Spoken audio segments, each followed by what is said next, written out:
A minha sogra trouxe a minha cunhada, grávida e abandonada, para a minha porta, exigindo que eu a acolhesse e lhe desse uma mesada de 1.500 euros por mês. O meu marido, sentado ao meu lado, disse imediatamente uma frase que as fez sair, humilhadas.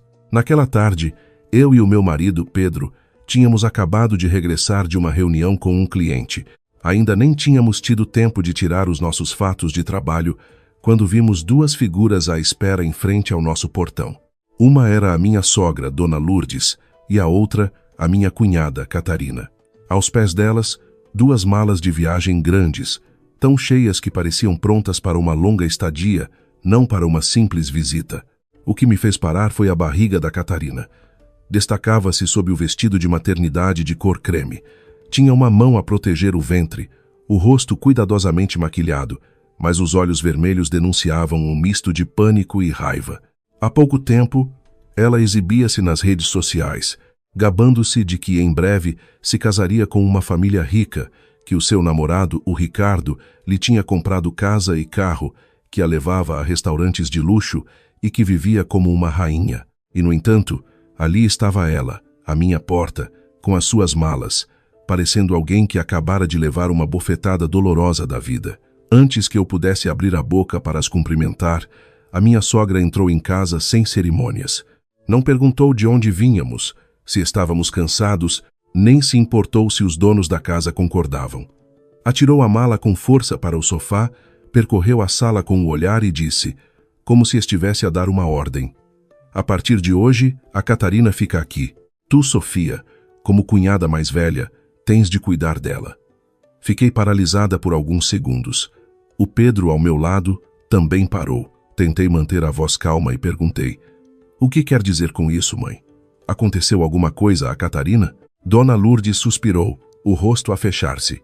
O que mais poderia ser? Aquele desgraçado do Ricardo abandonou-a.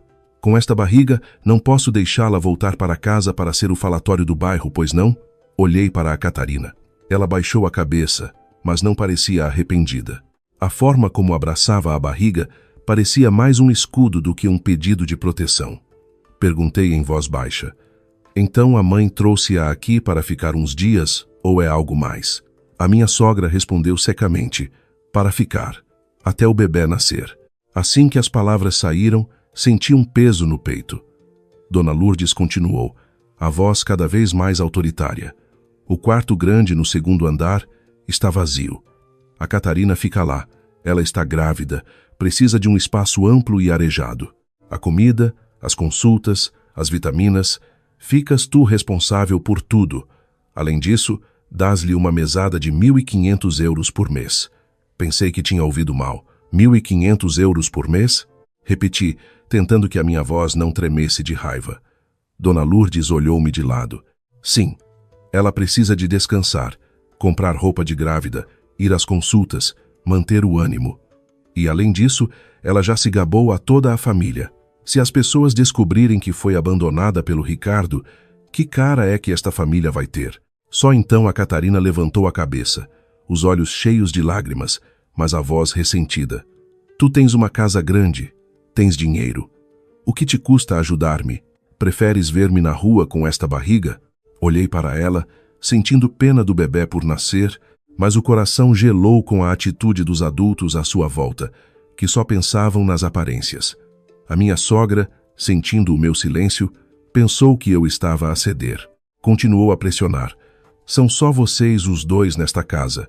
Ter um quarto vazio é um desperdício. Não acolher a cunhada grávida? As pessoas iriam gozar conosco. Como nora, tens de pensar no bem da família do teu marido. Virei-me para o Pedro. Confesso que, naquele momento, que preparei-me para o ouvir dizer, para eu aguentar mais uma vez. Mas, desta vez, ele foi diferente. Pousou o copo de água na mesa. O som do vidro a tocar na superfície ecoou secamente. Olhou diretamente para a sua mãe, a voz calma, mas cada palavra era clara. Mãe, esta casa é a nossa casa.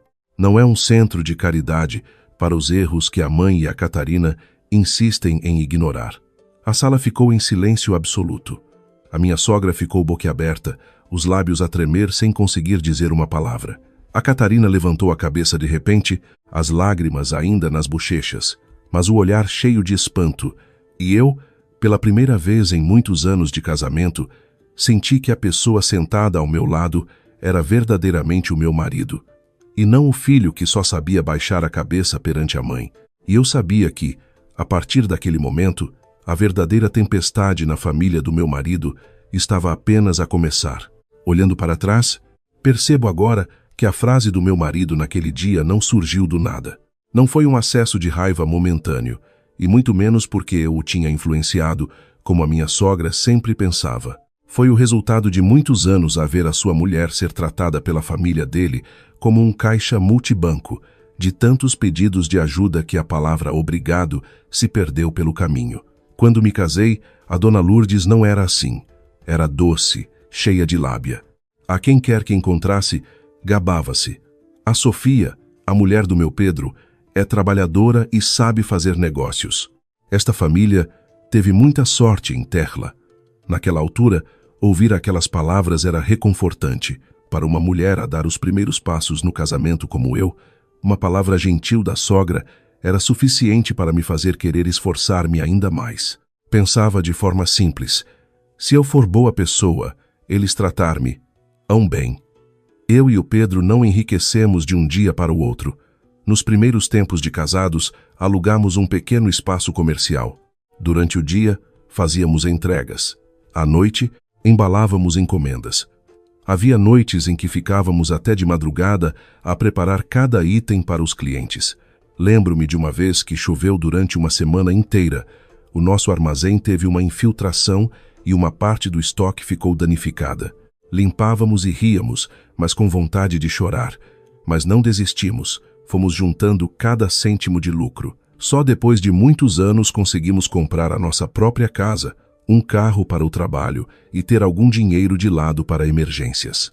O problema é que, quando a nossa vida melhora um pouco, os de fora alegram-se por nós, mas a família do marido começa a fazer planos 10 vezes maiores. Eu ainda via a família do meu marido como a minha. Por isso, sempre que a minha sogra precisava de algo, eu ajudava. O fogão dela avariou-se.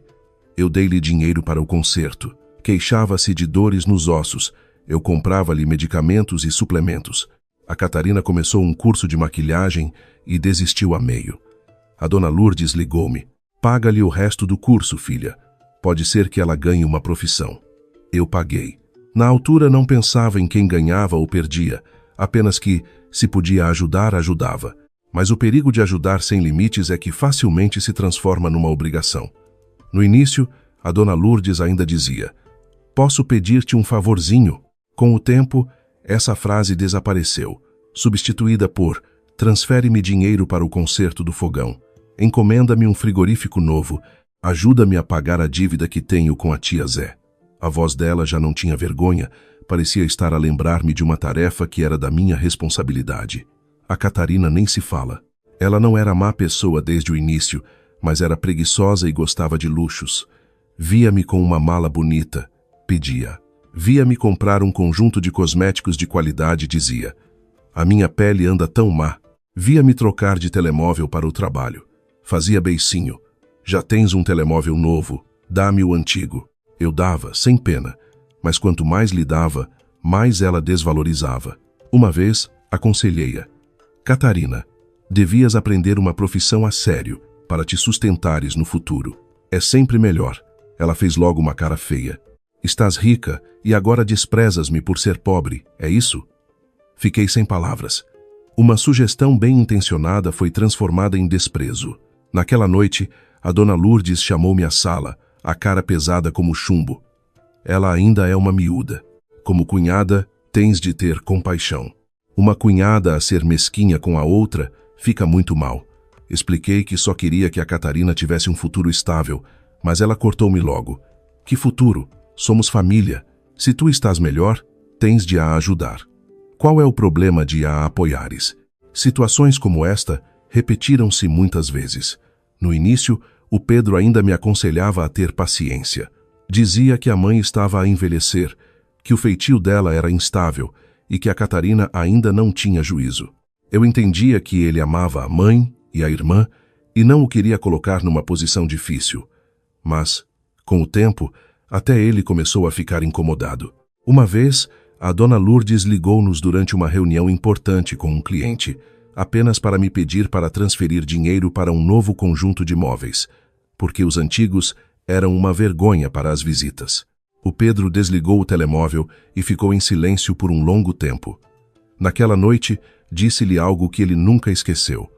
Ajudar é uma coisa, mas se não houver limites, um dia eles vão querer que carreguemos a vida deles às costas. Ele não respondeu imediatamente. Apenas olhou para mim, com um olhar cansado.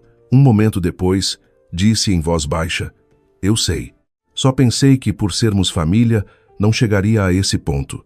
Eu sorri, com tristeza. Muitas vezes, é precisamente por sermos família que as pessoas se sentem no direito de usar o nome do parentesco para ultrapassar os nossos limites.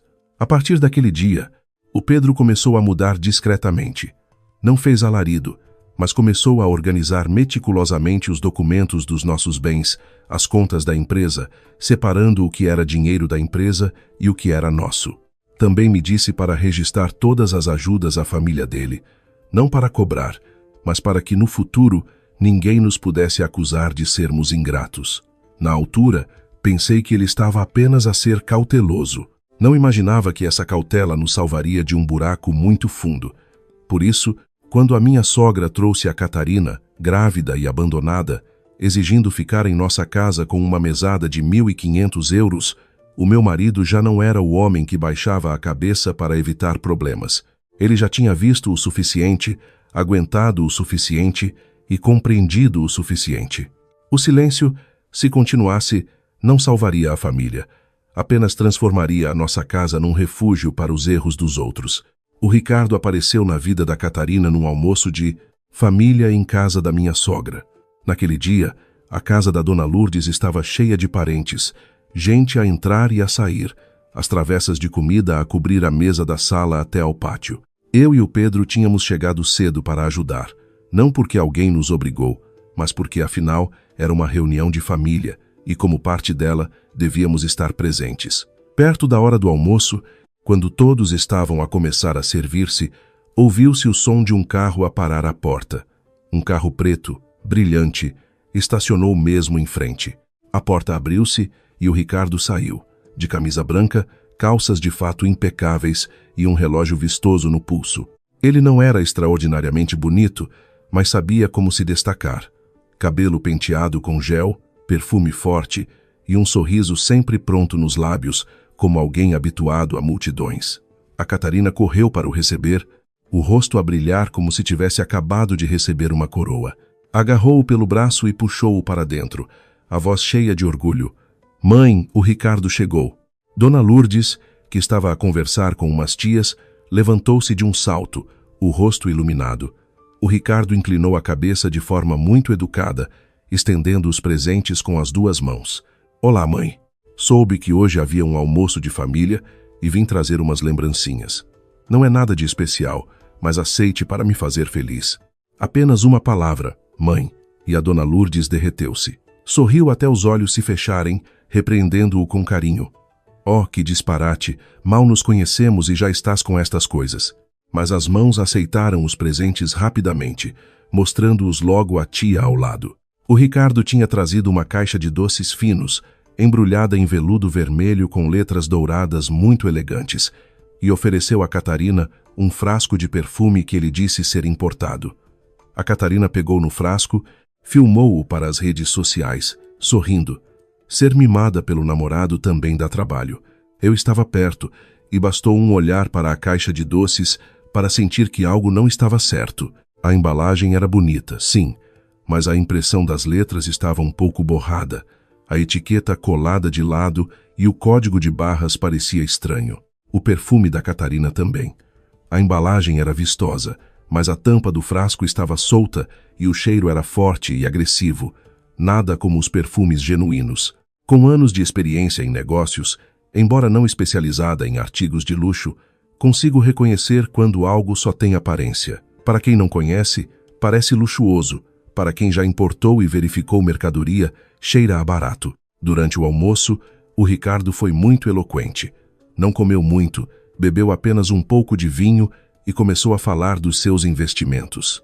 Ora falava de imobiliário de luxo no Algarve, ora dizia que conhecia peixes graúdos do setor, ora anunciava que ia abrir uma cadeia de lojas de mobiliário de design. Cada frase cheirava a dinheiro, mas, estranhamente, quando se perguntava onde era a empresa, como eram os documentos ou que projetos já tinha entregado, ele ria-se e desconversava. Sabe, Pedro, hoje em dia, os negócios têm muitas sensibilidades. Há contactos que ainda não posso revelar, senão estraga o negócio. O Pedro ouviu e sorriu com desdém. Eu conhecia aquele sorriso. Quem faz negócios de forma honesta não precisa de tantos segredos. Quem usa a palavra contactos para se esquivar de perguntas concretas é de desconfiar. O meu marido insistiu. Então, já tens uma empresa legalmente constituída? O Ricardo levantou logo o copo. O Pedro percebe mesmo de negócios. Claro que tenho, mas está em reestruturação. Daqui a uns dias, envio-lhe o meu cartão de visita como deve ser. A resposta parecia fluida, mas quanto mais fluida, mais vazia. Olhei para a Catarina e vi que ela não prestava atenção. Só se preocupava em filmar o rosto do Ricardo, o relógio dele, a chave do carro em cima da mesa. A minha sogra nem se fala. Olhava para o Ricardo como se visse uma escada para levar toda a família a outro patamar. Bastou o Ricardo dizer: quando casar com a Catarina, trago a mãe para viver conosco. Uma vivenda grande sem a voz de uma mãe é muito triste. Para a dona Lourdes sorrir até ficar com o rosto vermelho.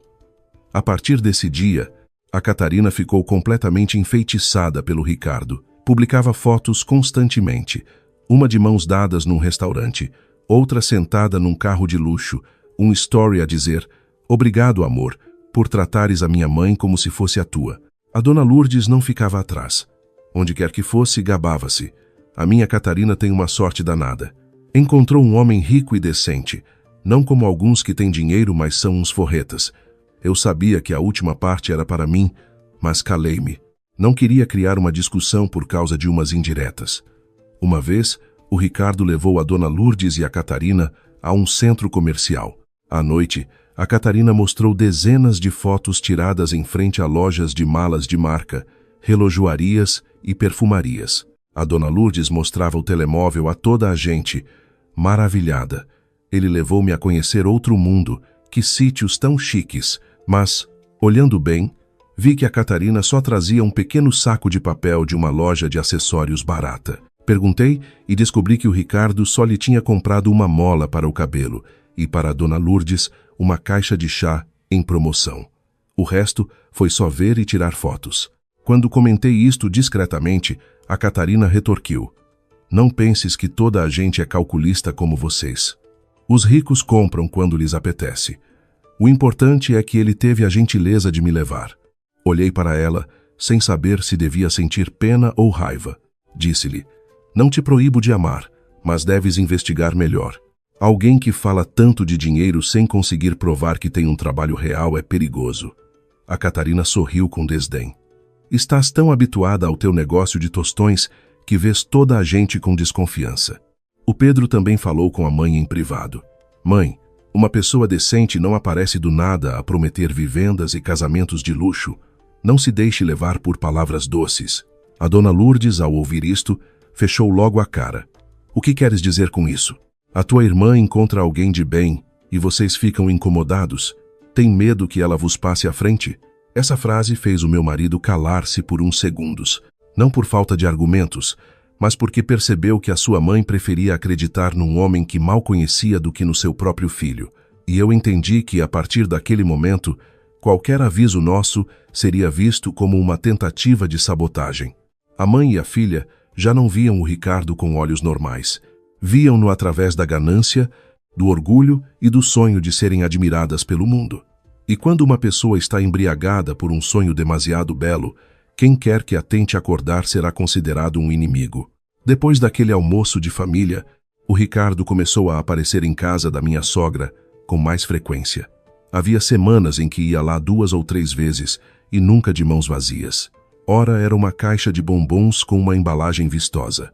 ora uns cosméticos com letras estrangeiras, ora um lenço de seda, um vinho importado, um chá raro. Tudo parecia chique, brilhante e impressionava facilmente quem não estava habituado. Mas, estranhamente, nada vinha com um recibo claro, nada tinha uma origem que se pudesse verificar. A dona Lourdes adorava. Limpou uma prateleira inteira de um móvel de vidro na sala para exibir os presentes do Ricardo, limpando-os como se fossem tesouros. Quem quer que a visitasse era logo puxado para ver. Viram como o meu futuro genro é atencioso, é novo, mas tem juízo, não como alguns que têm dinheiro, mas contam os cêntimos. Ao dizer isto, costumava olhar para mim ou falar alto quando o Pedro estava presente. Eu entendia que ela estava a alfinetar-me por termos recusado emprestar dinheiro a Catarina para ela abrir uma loja de roupa online, que na verdade era só para fazer vídeos para o luxo e mentiras. Mas eu continuava calada, porque quanto mais discutisse, mais ela diria que eu tinha inveja da minha cunhada. A Catarina, nessa altura, vivia como se estivesse embriagada. Mudou a forma de se vestir, de falar, até a maneira de andar se tornou mais sofisticada. Começou a chamar ao Ricardo futuro marido nas redes sociais.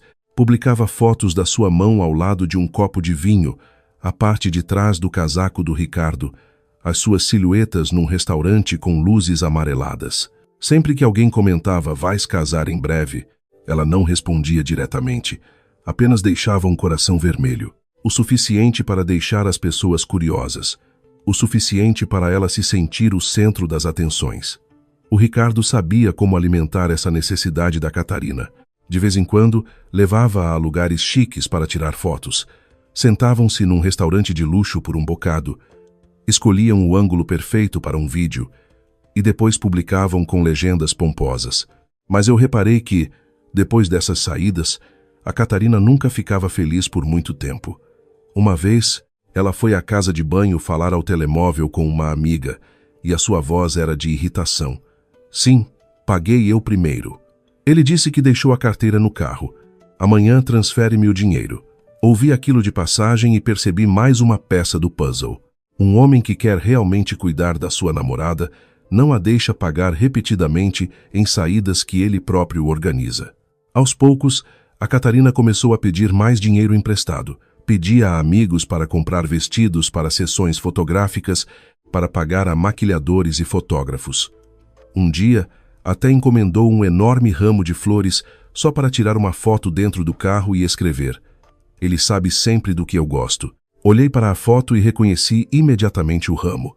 Era um modelo vendido em inúmeros sites, daqueles que vêm com um serviço de fotografia incluído. Mas, nos comentários, todos a elogiavam pela sua sorte. O perigo da vida falsa é esse. Começa com uma foto e depois a pessoa tem de hipotecar a vida real para manter essa foto brilhante. Numa noite, vi a Catarina publicar uma foto a segurar uma chave de um carro de luxo, ao lado de um carro branco muito polido, com a matrícula tapada por um coração. Olhei bem e achei o fundo familiar. Parecia o parque de estacionamento de uma empresa de aluguer de carros, perto de onde já tínhamos alugado uma carrinha para o trabalho. Perguntei-lhe casualmente: "É o carro do Ricardo?" A Catarina levantou o rosto, cheia de orgulho. De quem mais seria? Que pergunta estranha. Eu disse apenas: "Se o carro é dele, por que é que tapas a matrícula?" O rosto dela fechou-se de imediato. Não quis mais rodeios e disse-lhe diretamente: "Catarina, um homem com dinheiro a sério não precisa de o provar com fotos. Quanto mais uma pessoa representa, mais deves desconfiar." Ela levantou-se de um salto, a voz a subir de tom. "Podes parar? Estás tão habituada ao teu negócio de bairro que não percebes o mundo dos ricos. O carro que eles conduzem, o que compram, quem amam, é problema deles. Não uses a tua mentalidade calculista para julgar a minha vida." Aquelas palavras deixaram-me sem reação. Antes que eu pudesse responder, a dona Lourdes saiu da cozinha. Provavelmente tinha ouvido tudo. Pôs as mãos na anca e olhou para mim com um olhar cortante. Ela disse: "Alguma mentira? A rapariga está prestes a entrar para uma família rica, e tu, como cunhada, em vez de ficares feliz, estás sempre a criticar. Ou será que estás incomodada porque a tua cunhada está prestes a superar-te?" Olhei para ela sentindo uma enorme impotência. Claramente eu estava a avisá-los para terem cuidado, mas na boca dela eu era a mesquinha. Nesse exato momento, Pedro entrou. Tinha ouvido a última frase da mãe e o seu rosto tornou-se sério. Pousou as compras na mesa e olhou diretamente para a dona Lourdes. Mãe, não se engane. A Sofia não tem inveja de ninguém. Ela só não quer que a nossa família seja enganada. A sala ficou em silêncio por uns segundos. A dona Lourdes ficou roxa de raiva e a Catarina começou a chorar de imediato. Tão depressa que eu soube que ela estava habituada a usar as lágrimas para se transformar em vítima. Disse, com a voz embargada: Pedro, agora também tu me dizes isto? Desde que te casaste com ela, deixaste de gostar de mim. O Pedro olhou para a irmã. A voz não era alta, mas era pesada. É por gostar de ti que te digo isto. Se só gostas de ouvir elogios, então, quando sofreres, a dor será só tua. A Catarina desatou a chorar e abraçou-se à mãe. A dona Lourdes afagou as costas da filha e virou-se para repreender o filho. Estás a ser manipulado pela tua mulher. A tua irmã teve a sorte de encontrar uma boa pessoa. Se vocês os dois não podem ajudar, calem-se. Não abram a boca para agourar. A partir desse dia, a dona Lourdes declarou-nos guerra. Proibiu-nos de nos metermos na vida da Catarina. Proibiu-nos de mencionar o Ricardo com qualquer suspeita e até anunciou à frente da família: quando a Catarina casar com um rico, não venham cá armar-se em família se agora a desprezam. Depois de dizer isto, olhou diretamente para mim, como se me estivesse a dar uma bofetada invisível. Eu não respondi. Apenas senti um frio na alma. Há pessoas que não é por não verem os sinais de perigo, mas porque deliberadamente fecham os olhos, pois o sonho de riqueza à sua frente é demasiado belo. Naquela noite, no caminho de volta para casa, o Pedro conduziu por um longo tempo, sem dizer uma palavra.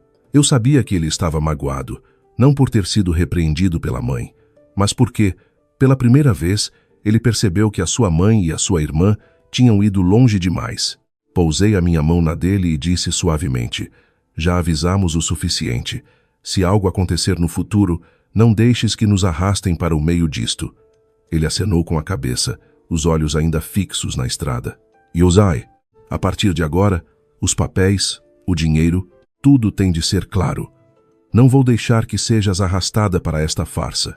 Na altura, eu não sabia que a farsa estava prestes a chegar ao fim da forma mais humilhante, e que a primeira a pagar o preço seria a própria Catarina. Pouco tempo depois de a minha sogra nos ter proibido de interferir nos assuntos da Catarina, a vida na casa dela tornou-se uma espécie de fantasia. Uma fantasia não baseada na realidade, mas em fotografias editadas, frases ambíguas e nas promessas doces de Ricardo. A dona Lourdes andava sempre com um sorriso rasgado e a Catarina parecia viver nas nuvens. Só eu e o Pedro olhávamos para aquilo com uma apreensão crescente. Até que, numa manhã, a Catarina ligou à mãe, a voz a tremer de excitação e medo. Soube disto mais tarde, pela própria dona Lourdes, que contou a uma vizinha com todos os detalhes. A Catarina descobriu que estava grávida. No início, entrou em pânico. Ligou ao Ricardo dezenas de vezes, pensando que ele a evitaria.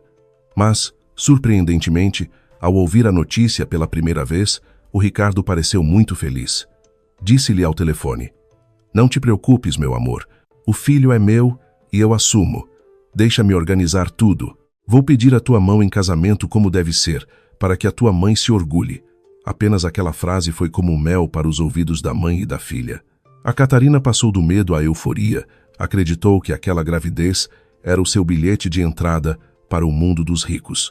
O Ricardo ainda lhe disse: publica algo subtil. Não reveles muito.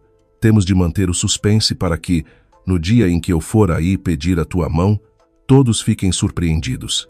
Este tipo de conversa, meio verdadeira, meio encenada, deveria ter levantado suspeitas. Mas para a Catarina, foi diferente. Sentiu-se a protagonista de uma história de amor luxuosa que todos invejariam. A partir desse dia, as redes sociais da Catarina mudaram de tom. Publicou uma foto da sua mão sobre a barriga, uma foto de um teste de gravidez meio tapado, uma ecografia ao lado de um ramo de flores brancas. As legendas eram sempre vagas. À espera do dia em que seremos uma família, obrigado por nos dares um nome. Há felicidades que não precisam de muitas palavras. Os comentários começaram a surgir. Uns davam os parabéns, outros perguntavam pela data do casamento. Houve quem dissesse que a Catarina tinha nascido com sorte. A dona Lourdes nem se fala. Se antes já se gabava do Ricardo, desde que soube da gravidez da filha, gabava-se 100 vezes mais. No mercado, contava à peixeira. Num almoço de família, contava aos parentes. Bastava alguém perguntar como ela estava para ela puxar uma cadeira e começar: "O meu neto vai nascer em berço de ouro. A família do noivo é muito rica. O Ricardo está a tratar de tudo para o casamento ser em grande estilo. Ele disse que não vai deixar que a minha filha e o meu neto passem por dificuldades." Ouvi estas histórias através de conhecidos e senti um peso no coração. Não odeio uma criança que ainda não nasceu, mas temo a forma como os adultos usam essa criança para pintar a sua ganância e vaidade. O Pedro também só suspirava. Disse-me: "Espero estar enganado, mas se aquele tipo for um problema, a Catarina vai cair de muito alto." Eu não respondi, pois sentia o mesmo. E, como esperado, o dia em que a família do Ricardo deveria vir formalizar o pedido de casamento foi sendo adiado. Primeiro, o Ricardo disse que estava a fechar um negócio importante. Depois, que a mãe dele estava doente. Depois, que a família precisava de escolher uma data mais auspiciosa. A Catarina continuava a acreditar, e a dona Lourdes continuava a defendê-lo. A quem perguntasse, ela ria-se e dizia: "A família dele tem grandes negócios, tem de escolher o dia certo. Não é como nós, gente comum, que faz as coisas de qualquer maneira, mas a evasão tem um limite." Numa tarde, a Catarina ligou ao Ricardo e o telemóvel estava desligado. As mensagens não tinham resposta. As suas contas nas redes sociais desapareceram subitamente, e as fotos que tinham juntos já não eram visíveis. Ela correu até ao apartamento que o Ricardo lhe tinha mostrado, o tal que ele dizia ser a casa deles depois do casamento, mas o porteiro disse-lhe que era apenas um alojamento local alugado à semana. O hóspede tinha feito o check-out há alguns dias. Foi aí que a Catarina começou a entrar em pânico. Foi ao local que o Ricardo dizia ser a sua empresa. Era um escritório partilhado num edifício de vidro moderno. Havia uma recepção e placas de várias empresas, o que dava um ar profissional. Mas quando perguntou por Ricardo, a recepcionista abanou a cabeça. "Ele alugou um posto de trabalho flexível algumas vezes, senhora. Não tem empresa fixa aqui." Uma frase dita com gentileza, mas que foi como um balde de água fria. E não ficou por aí. Um segurança mais velho, vendo a Catarina de pé, de barriga saliente e olhar perdido, disse em voz baixa: "A menina também procura o senhor Ricardo? Já ouvi trazer aqui outras raparigas para tirar fotos." A todas ele apresentava como futura esposa. Ao ouvir isto, a Catarina quase desmaiou. Não tinha sido apenas enganada no amor e no dinheiro. Tinha sido transformada numa das muitas atrizes da sua peça. O título de futura esposa, do qual tanto se orgulhava, era apenas uma fala que o Ricardo repetia a uma mulher atrás da outra. Quando a dona Lourdes soube, entrou em pânico, mas o que mais a assustou não foi o abandono da filha, mas o medo de que toda a gente descobrisse que as suas gabarolices eram uma farsa. Fechou-se em casa o dia todo, com medo de sair. Se alguém ligava a perguntar pelo casamento, ela despachava a conversa, dizendo que a família do noivo estava ocupada. A Catarina chorava. Partiu o telemóvel, mas não se esqueceu de apagar os comentários mais antigos nas suas publicações, com medo que descobrissem a verdade. Nesse momento, mãe e filha deviam ter acordado, deviam ter admitido que nós tínhamos razão, mas não. Quanto mais vaidosa é uma pessoa, mais difícil é admitir que errou. A dona Lourdes ligou ao Pedro, a voz cheia de raiva e tremores. Vocês os dois andaram a agourar, a dizer que ele a ia enganar. E agora o Ricardo foi-se embora. Tem a boca suja de veneno. O Pedro ouviu, ficou em silêncio por uns segundos e desligou. Não quis discutir, porque para sua mãe, naquele momento, a verdade era menos importante do que encontrar um culpado. Naquela noite, a Catarina chorou com a mãe, dizendo que não podia voltar para a antiga casa. Os vizinhos já sabiam da gravidez, os amigos pensavam que ela ia casar com um milionário. Se ficasse em casa da mãe, Todos se ririam dela. Também não queria alugar um quarto modesto porque, segundo ela, já se tinha habituado a ser olhada com admiração e não suportaria que a vissem num estado tão lamentável. Ao ouvir isto, senti uma mistura de tristeza e frieza. Uma pessoa que, mesmo grávida, se preocupa mais com a sua imagem do que com a sua vida desfeita, o seu sofrimento não vem apenas de ser enganada, mas da sua própria fantasia. E foi então que a dona Lourdes pensou na nossa casa. Aos olhos dela, a nossa casa era grande, limpa, com muros altos, o suficiente para esconder a vergonha da Catarina. Se a Catarina viesse para nossa casa, ela poderia dizer aos parentes que a filha estava a ser cuidada pelo irmão e pela cunhada, enquanto esperava que a família do noivo resolvesse as coisas. Se eu lhe desse 1.500 euros por mês, a Catarina poderia continuar a vestir-se bem, a ir a boas clínicas, mantendo a aparência de quem é apoiada pela futura família do marido. E assim, na tarde seguinte, a dona Lourdes arrastou a Catarina e 2 malas de viagem até a nossa porta. Não veio para pedir, veio para anunciar. Pensou que bastava colocar a barriga da Catarina à minha frente, bastava mencionar o sangue do mesmo sangue, bastava usar a reputação da família para me ameaçar, e eu cederia como nos anos anteriores. Mas ela calculou mal uma coisa.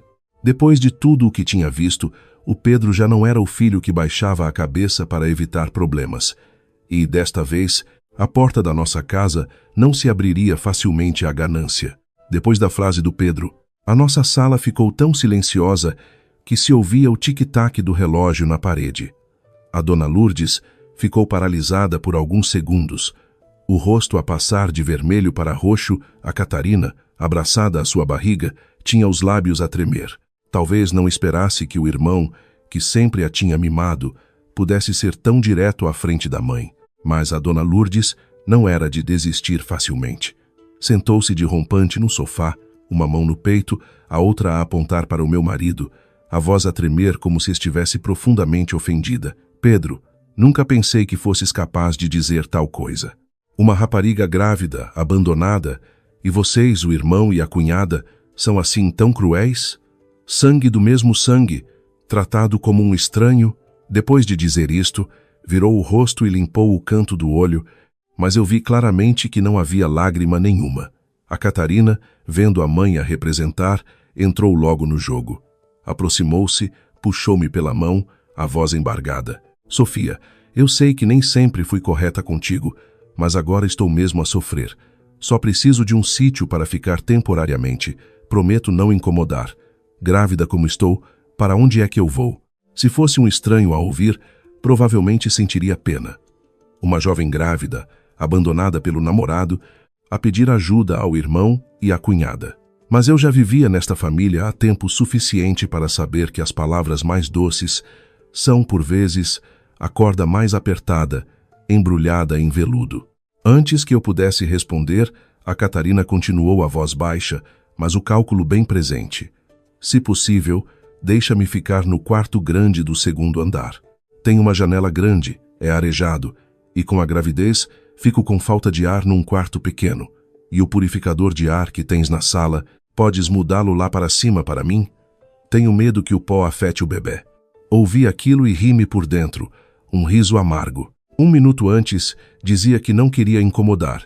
No minuto seguinte, já estava a escolher o quarto, o equipamento e a ditar a organização da casa dos outros. A dona Lourdes, vendo o meu silêncio, pensou que eu estava a ficar sem argumentos e interveio de imediato. Exatamente, ela está grávida, precisa de um sítio limpo e arejado. O quarto do 2º andar está vazio, é um desperdício. E a alimentação dela não pode ser qualquer coisa. Dás-lhe 1.500 euros por mês, não é muito. É para as consultas, as vitaminas, o leite especial, a roupa de grávida e ainda os cuidados de pele. Uma mulher, mesmo grávida, tem de se cuidar para não ficar feia e desleixada. Senão, as pessoas ainda se riem. Olhei para ela, sem saber se devia sentir raiva ou tristeza. Naquela situação, a sua preocupação ainda era o que os outros vão dizer. A Catarina abandonada, o bebê com um futuro incerto, o Ricardo desaparecido e as duas ainda a pensar em roupa bonita, cuidados de pele e manter as aparências. Perguntei lentamente: mãe, pode esclarecer-me? Quer que a sustentemos para que a Catarina tenha uma gravidez saudável ou para que ela continue a exibir uma vida de luxo nas redes sociais? A Catarina largou-me a mão de repente, o rosto a corar. O que queres dizer com isso? Estás a desprezar-me? Antes que eu pudesse responder, o Pedro interveio. Olhou diretamente para a irmã, a voz mais fria do que alguma vez eu tinha ouvido. Se tiveste dinheiro para viver uma mentira, tens de aguentar as consequências. Ninguém tem a obrigação de sustentar a tua vaidade. Aquela frase foi como uma bofetada na cara da Catarina. Ficou paralisada, as lágrimas a escorrerem de imediato. Desta vez, talvez não fosse só teatro, mas também o ego ferido. Virou-se para a mãe a chorar e a acusar. Eu disse para não os ouvirmos. De tanto eles falarem, o Ricardo ficou incomodado e foi-se embora. Ouvi aquilo e senti um arrepio. Até aquele momento, ela ainda não conseguia encarar a verdade. Quem se foi embora foi o Ricardo. Quem a enganou foi o Ricardo. Quem se atirou de cabeça para a mentira foi ela. E no final, a culpa ainda era nossa. A dona Lourdes abraçou a filha, afagando-lhe as costas como se fosse uma criança. Não chores, minha filha. Enquanto a tua mãe for viva, ninguém te fará mal. Depois, virou-se para nós, a voz ainda mais ríspida. Vocês pensam que isto é só um problema da Catarina? Se isto se sabe, as pessoas vão dizer que esta família não tem coração. A irmã grávida e abandonada e o irmão rico não a acolhe. Os vossos clientes e parceiros de negócios, se souberem disto, ainda vos respeitarão? Nos negócios também é preciso ter uma boa reputação. Desta vez o Pedro riu-se, não um riso de alegria, mas de profunda desilusão. Levantou-se, ajeitou as mangas da camisa e disse, palavra por palavra: mãe, no mundo dos negócios, as pessoas olham para a credibilidade, os contratos, a qualidade dos produtos e a nossa capacidade de cumprir a palavra. Ninguém avalia um parceiro pela história da irmã que foi enganada por um vigarista. A dona Lourdes abriu a boca para discutir, mas ele não a deixou interromper. Um empresário sério não teme que a sua família tenha alguém que tropeçou. Teme sim, envolver-se com gente desonesta, endividada e mentirosa, que ainda tenta encobrir a verdade. Essa frase fez a dona Lourdes parar. A Catarina também parou de chorar por um instante, como se tivesse sido arrancada do seu papel de vítima. Olhei para o meu marido, sentindo um misto de pena e alívio. Durante tantos anos, ele evitou falar de forma dura com a mãe. Hoje, cada palavra dele foi tão direta que ninguém podia fingir que não entendeu. A dona Lourdes, com a voz a tremer, perguntou: estás a chamar-me desonesta, Pedro? O Pedro olhou para a mãe, os olhos vermelhos, mas a voz ainda calma. Eu não disse que a mãe é desonesta. Apenas digo que só quem viveu uma mentira por demasiado tempo tem medo que os outros saibam a verdade. A sala parecia ter ficado sem ar. A dona Lourdes agarrou-se à cadeira, o rosto pálido. A Catarina baixou a cabeça, uma mão ainda na barriga, a outra a apertar a alça da mala com tanta força que a enrugou. Eu sabia que aquela frase doía, mas talvez precisasse de doer assim. Porque, se ninguém dissesse as coisas diretamente, mãe e filha continuariam a usar a palavra honra para nos prender, a usar a gravidez para nos forçar a abrir a porta e a usar os laços de família para transformar a nossa casa num esconderijo para uma história que elas próprias ignoraram desde o início. O ar na casa estava tenso como uma corda de violino. Lá fora, o céu já escurecia. A luz amarela da sala de estar projetava-se sobre os rostos, uma mistura de raiva e humilhação.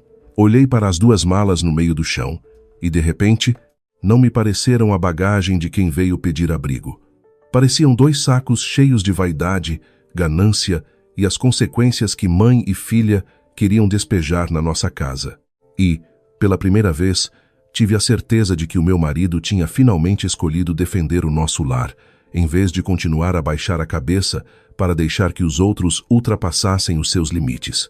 Depois daquele dia em que a minha sogra e a minha cunhada saíram daqui humilhadas, pensei que, pelo menos, iriam acalmar por um tempo. Mas não. Quem está em pânico por ter perdido a face raramente, fica quieto a refletir, tenta agarrar-se a qualquer coisa que reste, mesmo que seja uma mentira já esfarrapada. A dona Lourdes ainda ligou várias vezes ao Pedro, ora a acusá-lo de ser um mau filho, ora a chamar-me de nora insensível. Mas ele já não discutia.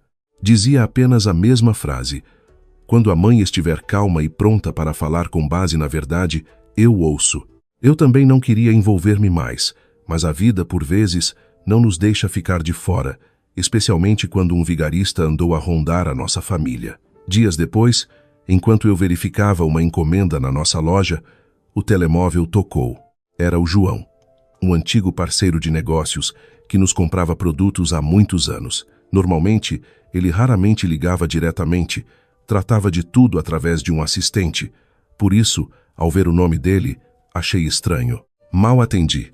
O João perguntou logo, a voz apressada e um pouco irritada: Sofia, desculpa a pergunta, mas vocês conhecem este tipo? Parei por um momento. Que tipo, João?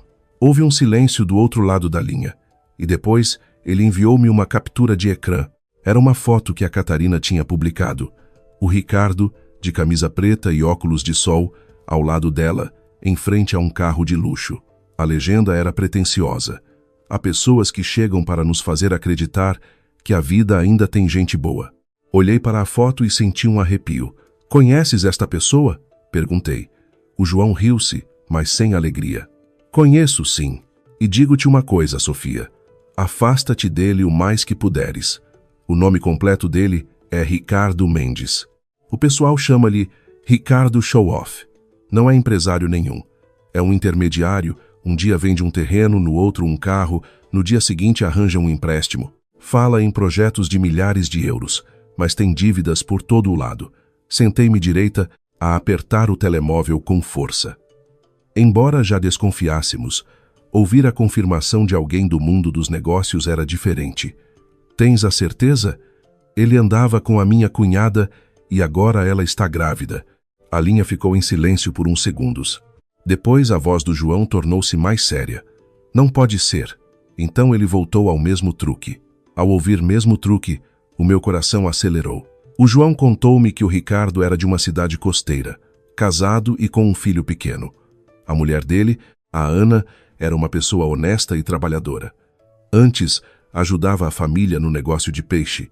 Juntou algum dinheiro para o marido começar um negócio próprio, mas o Ricardo não era sério. Usou o dinheiro da mulher e até o dinheiro que os sogros lhe deram, e gastou tudo a alugar carros de luxo, apartamentos por curtos períodos, a levar outras mulheres para sair e a construir uma imagem de empresário de sucesso. O João disse algo que me gelou. O dinheiro que ele usava para impressionar essas raparigas era, na maior parte, o dinheiro que a mulher dele juntava com muito sacrifício. Uma vez, a mulher dele veio ter comigo com o filho ao colo, a chorar tanto que mal se aguentava em pé. Ele tinha usado o dinheiro destinado a comprar mercadoria para a família dela e disse que o negócio correu mal. Enquanto isso, publicava fotos a jantar fora. Ouvi e senti um nó na garganta. Um homem que usa o dinheiro da sua mulher e filho para alimentar uma fachada de luxo com outras mulheres é pior do que um homem pobre. Chamei o Pedro à loja imediatamente. Assim que ele entrou e viu a minha expressão, perguntou logo: o que se passa? Mostrei-lhe o telemóvel com a gravação da chamada com o João. Depois de ouvir, o Pedro ficou em silêncio por um longo tempo, as veias da sua mão a destacarem-se na mesa. Um momento depois, suspirou, a voz pesada. Eu vi a maneira como ele gastava dinheiro e sabia que quem tem dinheiro a sério não se exibe assim, mas não imaginava que ele já tinha mulher e filho. Eu disse: o problema é que a mãe e a Catarina não vão acreditar se formos só nós a dizer. O Pedro acenou. Eu sei, mas temos de ter a certeza, não para salvar a imagem delas, mas para nos protegermos. Se aquele tipo já nos tinha na mira, não podemos fingir que não sabemos. Aquela frase fez-me lembrar o olhar do Ricardo no almoço de família, a forma como ele perguntou, de forma indireta, sobre o nosso negócio, onde morávamos, se investíamos em imobiliário. Na altura, senti-me apenas desconfortável. Agora, percebia que ele nos estava a estudar desde o início. A partir desse dia, comecei a procurar mais informações através de alguns conhecidos, não por curiosidade mórbida, mas porque precisava de saber o quão perigoso era aquele homem. Uma amiga que trabalha numa empresa de aluguer de carros confirmou que o Ricardo alugava carros ao dia e que por vezes negociava o preço arduamente, mas nas fotos agia como se o carro fosse dele. Outra pessoa contou que ele levou várias raparigas ao mesmo café de luxo, escolhendo sempre a mesma mesa junto à janela para a foto ficar bem. Pior ainda, uma rapariga foi convencida por ele a pedir um empréstimo em seu nome. Ele disse que era só para adiantar capital para uma encomenda e que em poucas semanas devolveria tudo com juros. Ela acreditou porque ele lhe prometeu casamento, um apartamento e, no fim, ele desapareceu, deixando-a com uma dívida de quase 5.000 euros. O padrão era sempre o mesmo. Primeiro, presentes de luxo de fachada. Depois, saídas a sítios caros para tirar fotos. A seguir, promessas de um grande futuro. E, por fim, pedir dinheiro emprestado, desaparecer ou culpar a outra pessoa. Quanto mais eu ouvia, mais me arrepiava. A Catarina não foi a primeira a ser enganada, mas o mais doloroso era que ela tinha sido avisada tantas vezes. Ela não ignorou os sinais porque não os viu. Ela não os quis ver. Preferiu acreditar num desconhecido que lhe dava a sensação de pertencer à alta sociedade do que no seu irmão e cunhada, que lhe disseram verdades desconfortáveis. Naquela noite, eu e o Pedro estávamos no escritório. À nossa frente, algumas fotos e mensagens que os nossos conhecidos nos tinham enviado. Nada que servisse como prova legal, mas o suficiente para mostrar que o Ricardo não era uma pessoa de bem. Perguntei-lhe: "Vais contar à tua mãe?" O Pedro ficou em silêncio por um momento e respondeu: "Vou, mas já sei que ela vai dizer que estamos a inventar." Olhei para ele, o coração a apertar-se. Há verdades que doem não por serem difíceis de entender, mas porque a pessoa que mais precisa de as ouvir insiste em tapar os ouvidos. O Pedro pegou no telemóvel e ligou à mãe. Foi direto ao assunto. "Mãe, acabei de saber que o Ricardo tem mulher e filho na terra dele.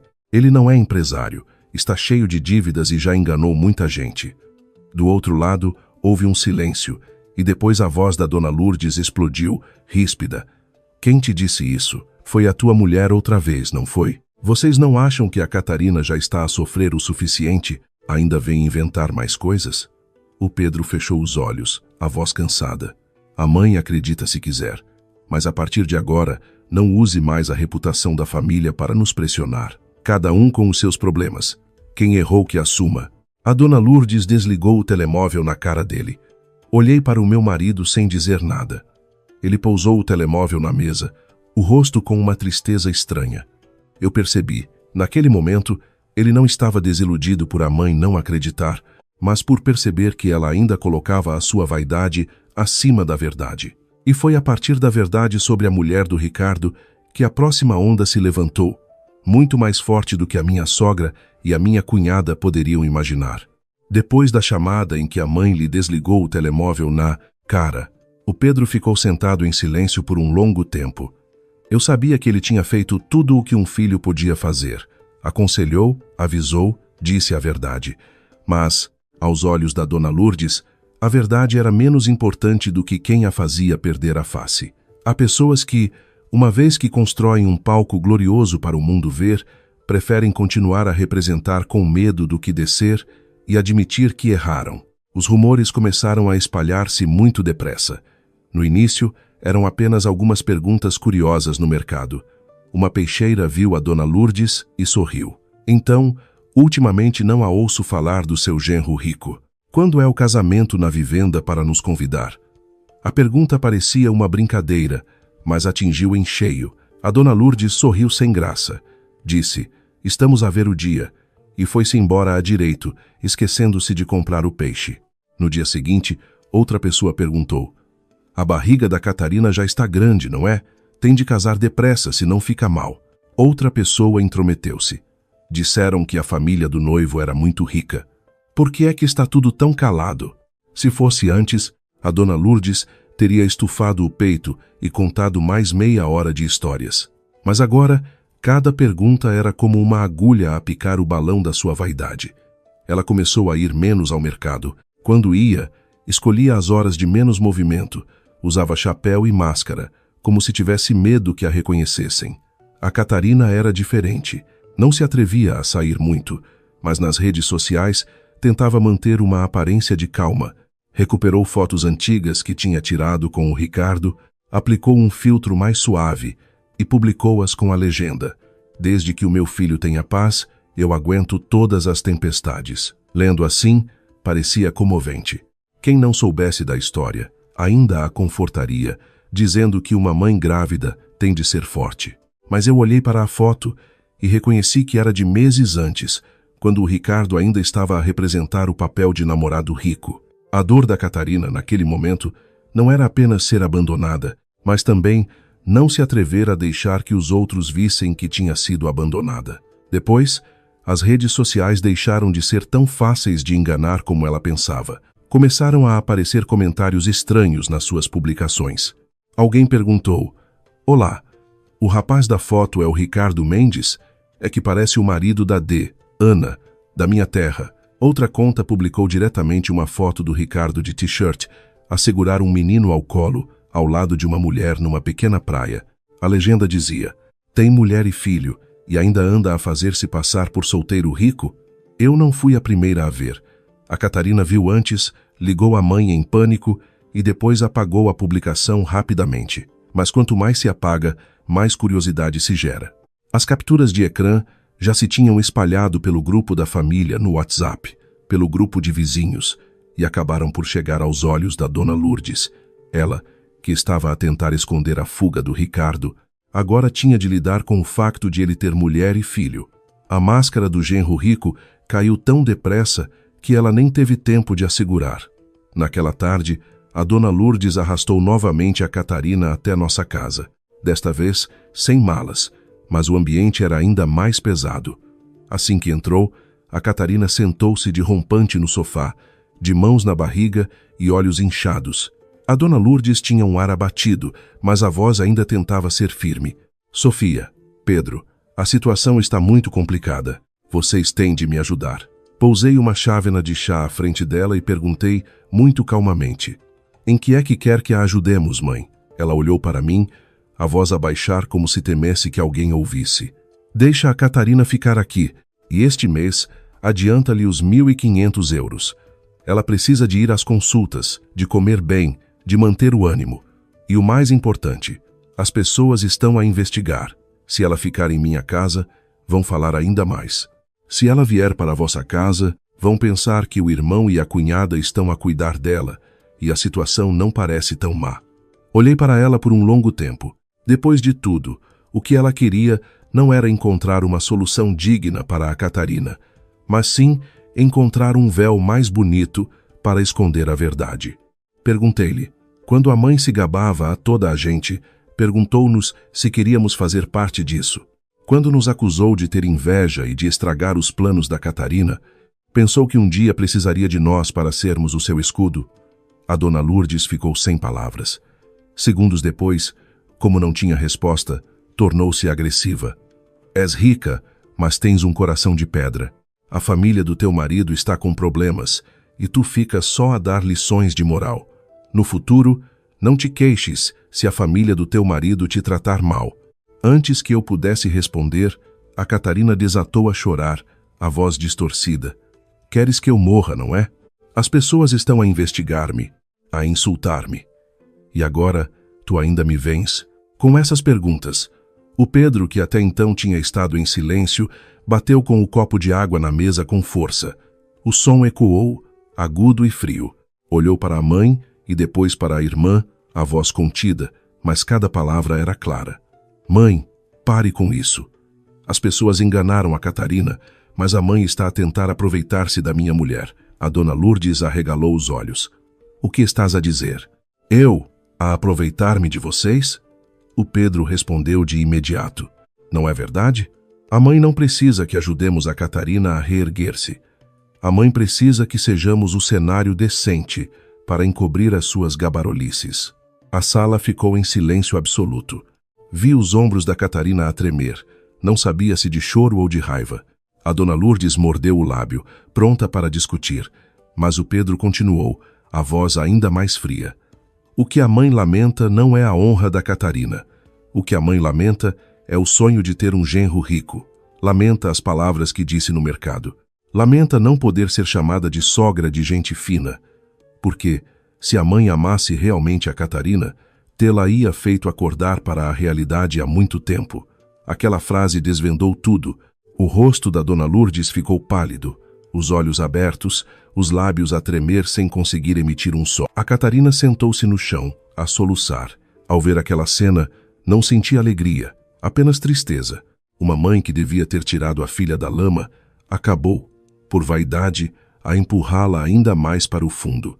Uma rapariga que devia estar preocupada com o bebê na sua barriga, estava apenas preocupada em ser descoberta como a não futura esposa de um falso rico. A Dona Lourdes levantou-se, apoiando-se na cadeira, a voz rouca. Está bem, vocês são muito bons. Lembrem-se bem do dia de hoje. O Pedro não desviou o olhar. Eu vou lembrar-me.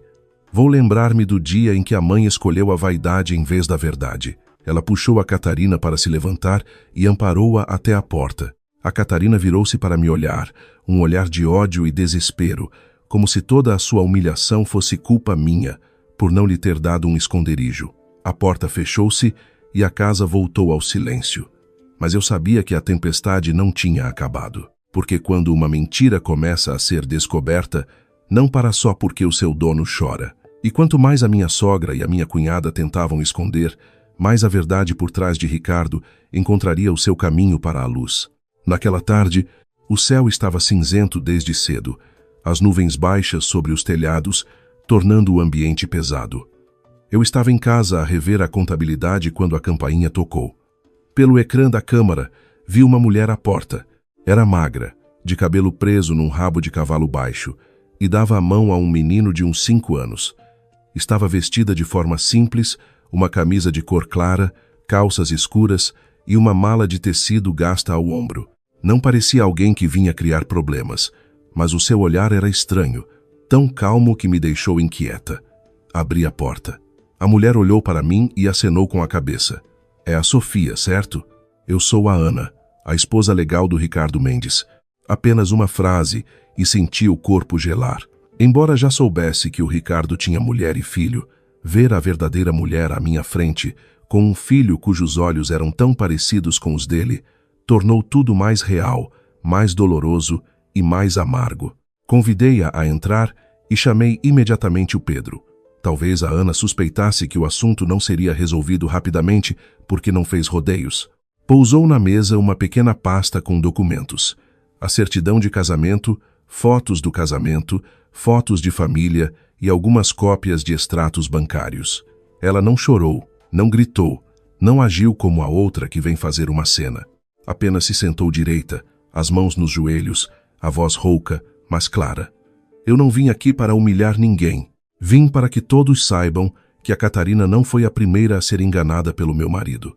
Nesse momento, a Dona Lourdes e a Catarina, que o Pedro tinha chamado, também chegaram. No início, a Dona Lourdes entrou de peito feito, a pensar que tínhamos inventado mais alguma coisa para as assustar. Mas, ao ver os papéis na mesa, a foto do casamento do Ricardo com a Ana parou de repente. A Catarina ficou como que petrificada. Pegou na fotografia, os olhos arregalados, os lábios a tremer. Na foto, o Ricardo, de fato escuro, sorria radiante ao lado de uma mulher de vestido de noiva branco. A foto era de há vários anos, não podia ser falsa, nem um mal-entendido. A Catarina gaguejou. Não pode ser. Ele disse que nunca tinha sido casado. A Ana olhou para ela.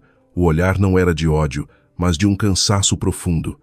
Ele também me disse que, para além de mim, nenhuma mulher o faria querer casar. Com um homem assim, que palavras é que acha que são verdadeiras? A pergunta pairou na sala, sem resposta. A Dona Lourdes sentou-se de rompante, o rosto a ficar cada vez mais pálido. Senti a mão do Pedro a fechar-se num punho. O menino que viera com a Ana tinha estado em silêncio ao lado da mãe. Olhou para a Catarina por um momento e depois perguntou, com inocência: Mãe, por que é que o pai vai ter um bebê com esta senhora? A sala inteira pareceu sufocar. Uma pergunta de uma criança, sem acusação, sem ironia, mas tão dolorosa que nenhum adulto se atreveu a olhar nos olhos uns dos outros. A Catarina abraçou a barriga, as lágrimas a escorrerem, mas desta vez não era o choro de quem quer ser consolado. Chorava porque, pela primeira vez, via as consequências de uma relação que ela pensara ser gloriosa. A Ana abriu cada documento da pasta, contando como o Ricardo tinha levado mais de 25 mil euros das poupanças da família. Dinheiro que eles tinham juntado para obras em casa, para a educação do filho, para ajudar os pais de ambos. Ele disse que ia investir, que em poucos meses teria lucro, mas na verdade usou o dinheiro para alugar carros, apartamentos, escritórios por horas e para levar uma mulher atrás da outra a sair e a tirar fotos. Ela falou lentamente. Houve meses em que tive de pedir dinheiro à minha irmã para comprar leite para o meu filho, enquanto ele publicava fotos a jantar num restaurante de 5 estrelas com outra pessoa. Ninguém disse nada. A dona Lourdes baixou a cabeça, mas eu sabia que estava a ouvir cada palavra. A Ana tirou um maço de fotografias. Nelas, o Ricardo aparecia com várias mulheres diferentes. Todas eram levadas para cenários semelhantes: carros de luxo, hotéis bonitos, cafés sofisticados, escritórios de vidro brilhantes. Uma rapariga segurava um ramo de flores igual ao que a Catarina exibira. Outra também tirou uma foto da sua mão com um anel, com a legenda "À espera do dia do sim". Cada foto era como uma faca a rasgar o sonho de ser nora de uma família rica que a Catarina tanto acalentara. A Catarina, a tremer, perguntou: "Então ele enganou-as a todas?" A Ana olhou para ela e respondeu, com uma calma fria: "Não, ele só enganou as que queriam acreditar. Você não foi a primeira, mas foi aquela de quem ele pensou que podia tirar mais." Ao ouvir isto, vi a dona Lourdes levantar a cabeça, sobressaltada. O Pedro também olhou para mim. Ambos tivemos o mesmo pressentimento. E, como esperado, a Ana continuou com uma frase que nos deixou a todos gelados. Antes de desaparecer, ele gabou-se a um conhecido meu que estava prestes a conseguir dinheiro da vossa família. Ele disse que a irmã era fácil de enganar, a mãe era vaidosa, mas que o verdadeiro filão eram o irmão e a cunhada. Aquela frase foi como um balde de água fria na cara da mãe e da filha. Afinal, desde o início, o alvo do Ricardo não era apenas a Catarina. Ele via, por trás da Catarina, eu e o Pedro, a nossa casa, o nosso negócio, o dinheiro que a dona Lourdes gostava de exibir, dizendo a toda a gente que a sua nora era bem-sucedida. Virei-me para o Pedro. O rosto dele estava sombrio, a mandíbula cerrada. Todos os nossos avisos não tinham sido em vão. Aquele homem tinha planeado tudo meticulosamente. Usou presentes baratos para comprar a simpatia da dona Lourdes, carros alugados e promessas para enfeitiçar a Catarina, e depois esperou pela gravidez para que toda a família nos pressionasse. Se tivéssemos cedido, se o Pedro não tivesse sido tão firme naquele dia, teríamos sido arrastados para a armadilha dele em nome da família. A dona Lourdes, com a voz a tremer, disse: Eu não sabia. Pensei que ele gostava mesmo dela." A Ana olhou para ela. Pela primeira vez, o seu olhar tornou-se cortante. A senhora não sabia porque não quis saber. Quando a avisaram, disse que era inveja. Quando pediram documentos, disse que era mesquinhez.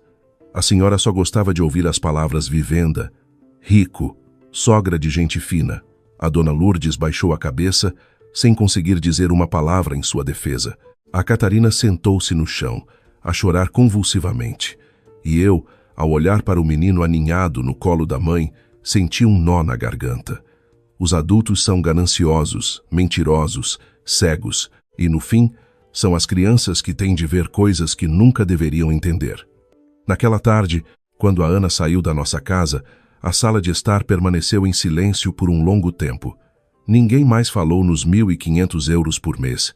Ninguém mais mencionou o quarto grande no segundo andar. Porque todos perceberam que o que a minha sogra e a minha cunhada trouxeram à nossa porta não era apenas uma gravidez, mas uma armadilha que o Ricardo tinha montado desde o início.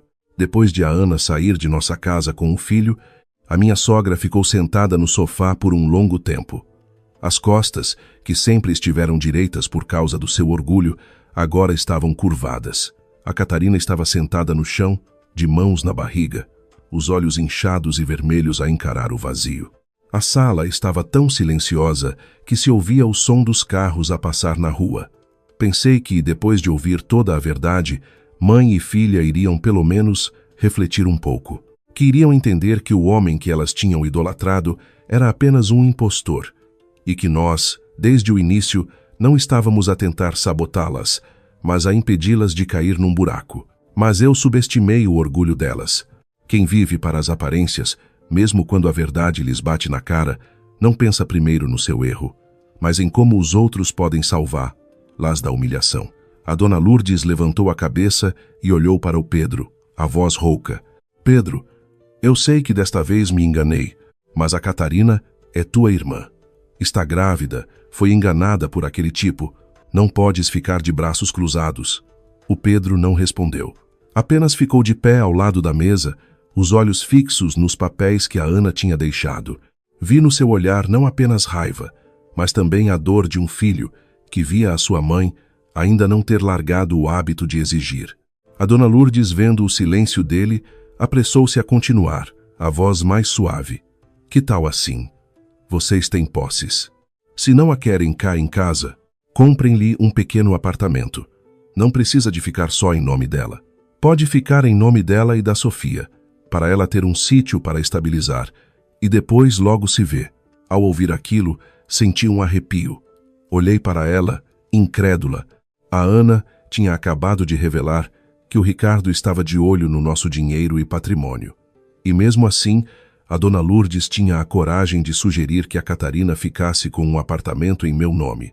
Ela não pensou no perigo, não pensou porque é que o meu patrimônio deveria estar ligado a alguém metido em dívidas, numa gravidez problemática e num escândalo.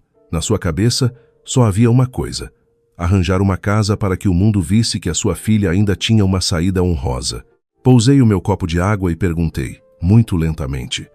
A mãe acabou de ouvir o que a Ana disse e ainda pensa em pôr a Catarina como coproprietária de um bem meu. A dona Lourdes desviou o olhar, a voz a tornar-se irritada. Eu não disse para lhe dares. Somos família. A tua cunhada está em apuros. O que custa ajudar um bocadinho? Eu ri-me com desdém. Um bocadinho para ela era um apartamento inteiro. Um bocadinho para ela era o patrimônio que eu e o meu marido juntamos com o suor de muitos anos. Nesse momento, o Pedro virou-se e foi até a sua pequena secretária na sala. Abriu uma gaveta e tirou um maço de papéis, cuidadosamente organizados. Eu conhecia aqueles papéis. Eram os registros que ele tinha guardado discretamente ao longo dos anos, não para se gabar, mas para que um dia, se fosse preciso, pudéssemos ver claramente até que ponto tínhamos sido explorados. Ele pousou os papéis à frente da mãe. O som do papel a bater na mesa foi seco. A dona Lourdes franziu o sobrolho. O que é isto? O Pedro empurrou os papéis na direção dela, a voz calma, mas fria.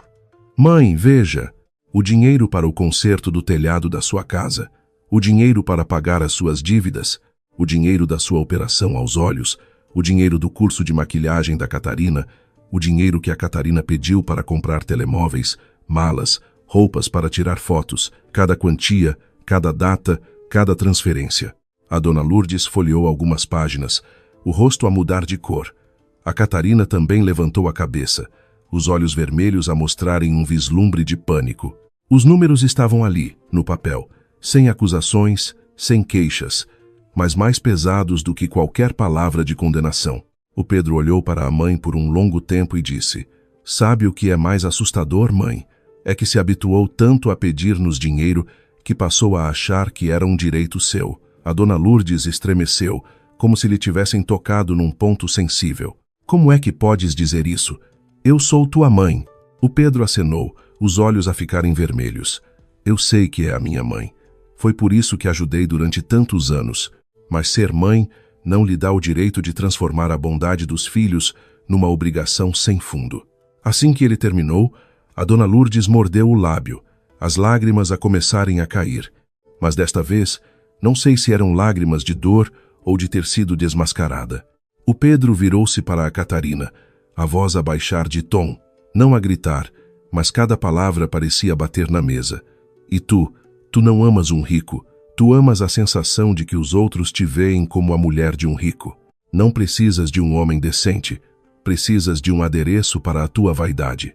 Foi por isso que te deixaste levar por um tipo como o Ricardo, com carros alugados, presentes falsos e promessas vazias. A Catarina desatou a chorar alto. És tão cruel. Eu sou tua irmã. Estou grávida. E tu dizes-me isso. O Pedro olhou para a irmã, o rosto magoado, mas firme. É por gostar de ti que te digo a verdade. Se eu continuasse a dar-te dinheiro para viveres na tua fantasia, isso sim, seria prejudicar-te. A dona Lourdes bateu na mesa, a voz a subir de tom novamente. Sangue do mesmo sangue, e vocês contam cada cêntimo. Criei um filho para o perder. O Pedro levantou-se, olhou para a mãe, para a Catarina, e depois disse a frase que eu sabia que encerraria um longo período de submissão. Ser sangue do mesmo sangue não é um bilhete para parasitar a vida dos outros. A sala ficou em silêncio. A dona Lourdes abriu a boca, mas não conseguiu dizer nada. A Catarina também parou de chorar por uns segundos, como se aquela frase lhe tivesse tirado todos os argumentos. O Pedro foi até a porta e abriu-a. O vento lá de fora entrou, fazendo as cortinas balançarem. Continuou, a voz já não zangada, apenas decidida. A partir de hoje, se a mãe voltar a usar a vaidade, o que os outros dizem, ou os laços de sangue para nos pressionar, então vá viver com essa sua vaidade lá fora. Esta casa não acolhe mais nenhum erro embrulhado em lições de moral. A dona Lourdes levantou-se, a tremer. No seu olhar havia raiva, humilhação e um certo medo por ver pela primeira vez que o seu filho já não baixava a cabeça. A Catarina levantou-se, de mão na barriga, e seguiu a mãe. Ao sair, virou-se e olhou para mim com um olhar de ódio. Mas eu já não tinha medo daquele olhar. Via apenas uma rapariga que estava a perder todas as coisas falsas que um dia abraçou com tanta força. A porta fechou-se atrás delas. O Pedro ficou parado por um momento, os ombros a caírem como se tivesse acabado de tirar um peso enorme das costas. Aproximei-me e peguei-lhe na mão. A mão dele estava gelada. Ele não disse nada, apenas apertou a minha mão com força. Pela primeira vez em tantos anos, senti que o meu marido não estava apenas a proteger-me, mas a libertar-se da fraqueza que o tinha assombrado por tanto tempo. E eu percebi que, a partir daquele momento, a minha sogra e a minha cunhada já não poderiam entrar na nossa casa a usar a desculpa do sangue do mesmo sangue para exigir o que quer que fosse. Naquela noite, depois de a minha sogra e a minha cunhada saírem, pensei que pelo menos teriam uma noite para refletir. Mas há erros que, quando arrastam consigo tantas gabarolices e tanto dinheiro de origem duvidosa, não dão tempo para a calma. São como um monte de palha seca. Basta uma faísca para pegar fogo. Perto das 10 da noite, o telemóvel do Pedro não parava de tocar. Ele olhou para o ecrã e viu o nome da mãe. Franziu o sobrolho. Eu estava ao lado dele e senti um mau pressentimento. Assim que ele atendeu, ouviu-se a voz ofegante da dona Lourdes. Pedro, vem à minha casa agora. Ele ligou. O Ricardo ligou. A voz dela já não tinha a arrogância da tarde. Tremia como a de quem viu um fantasma. O Pedro pôs o telemóvel em alta voz. Ao fundo, ouvia-se o choro da Catarina. Mãe, eu vou morrer. Ele tramou-me. Eu e o meu marido olhámo-nos. Ele perguntou sucintamente.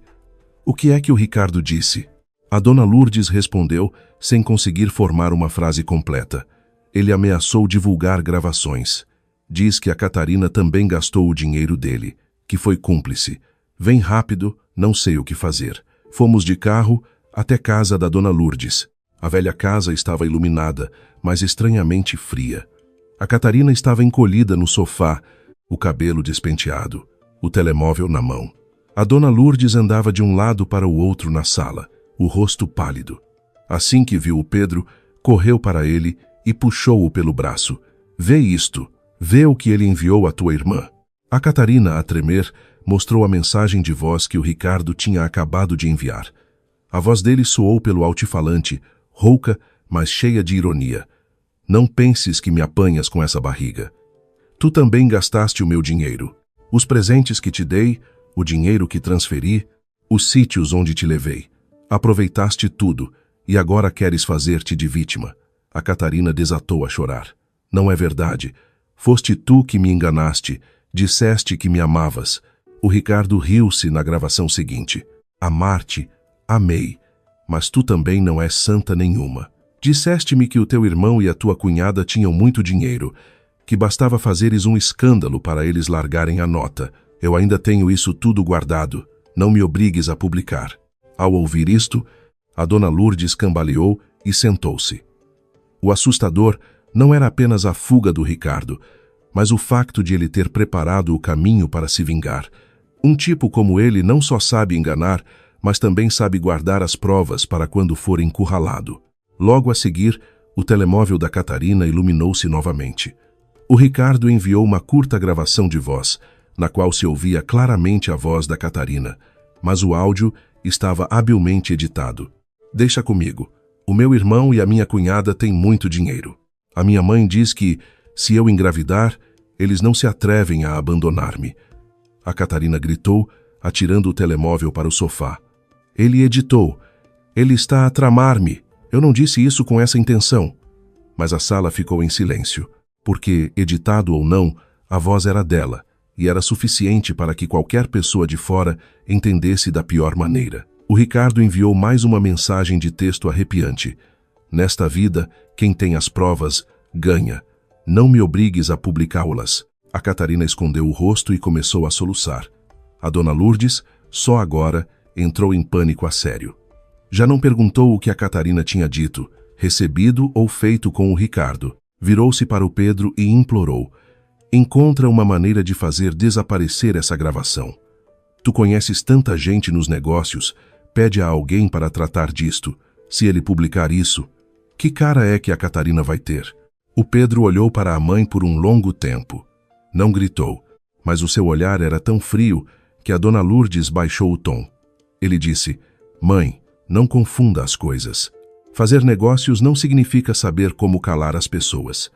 A dona Lourdes ficou sem palavras. Ele continuou.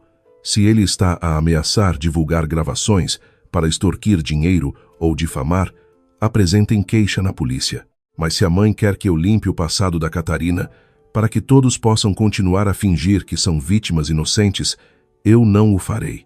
Olhei para a Catarina. Ela chorava e abanava a cabeça. Não podemos ir à polícia. Se formos, e eles me perguntarem sobre o dinheiro que recebi, aquela frase fez-me parar, a mim e ao Pedro. A dona Lourdes apressou-se a gritar. Cala-te! Mas era tarde demais. Perguntei lentamente. Catarina, que dinheiro recebeste? Ela baixou a cabeça, os ombros a tremer. A dona Lourdes interveio. Ela não sabe de nada. O tipo deve ter lhe transferido algum dinheiro para as despesas. O Pedro pousou a mão na mesa, a voz a tornar-se mais pesada. Mãe, a esta altura, se ainda esconde as coisas, ninguém a poderá salvar. A Catarina chorou por um tempo antes de conseguir falar, aos soluços. Descobriu-se que durante o tempo em que esteve com o Ricardo, não só recebeu presentes, também pediu dinheiro emprestado a amigos, parentes e até usou o nome da dona Lourdes para angariar fundos para os projetos de investimento do Ricardo.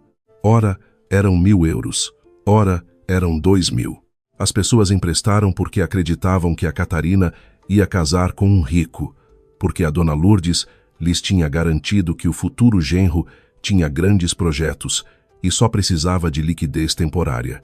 Ouvi e senti um arrepio. No total, a Catarina tinha angariado quase 15.000 euros. Uma parte deu diretamente ao Ricardo, outra parte usou para manter a aparência de luxo com ele. Alugar carros, reservar mesas em restaurantes, comprar vestidos, pagar a estúdios de fotografia. A dona Lourdes, sentada ao lado, estava pálida. Olhei para ela e percebi por que é que não queria ir à polícia.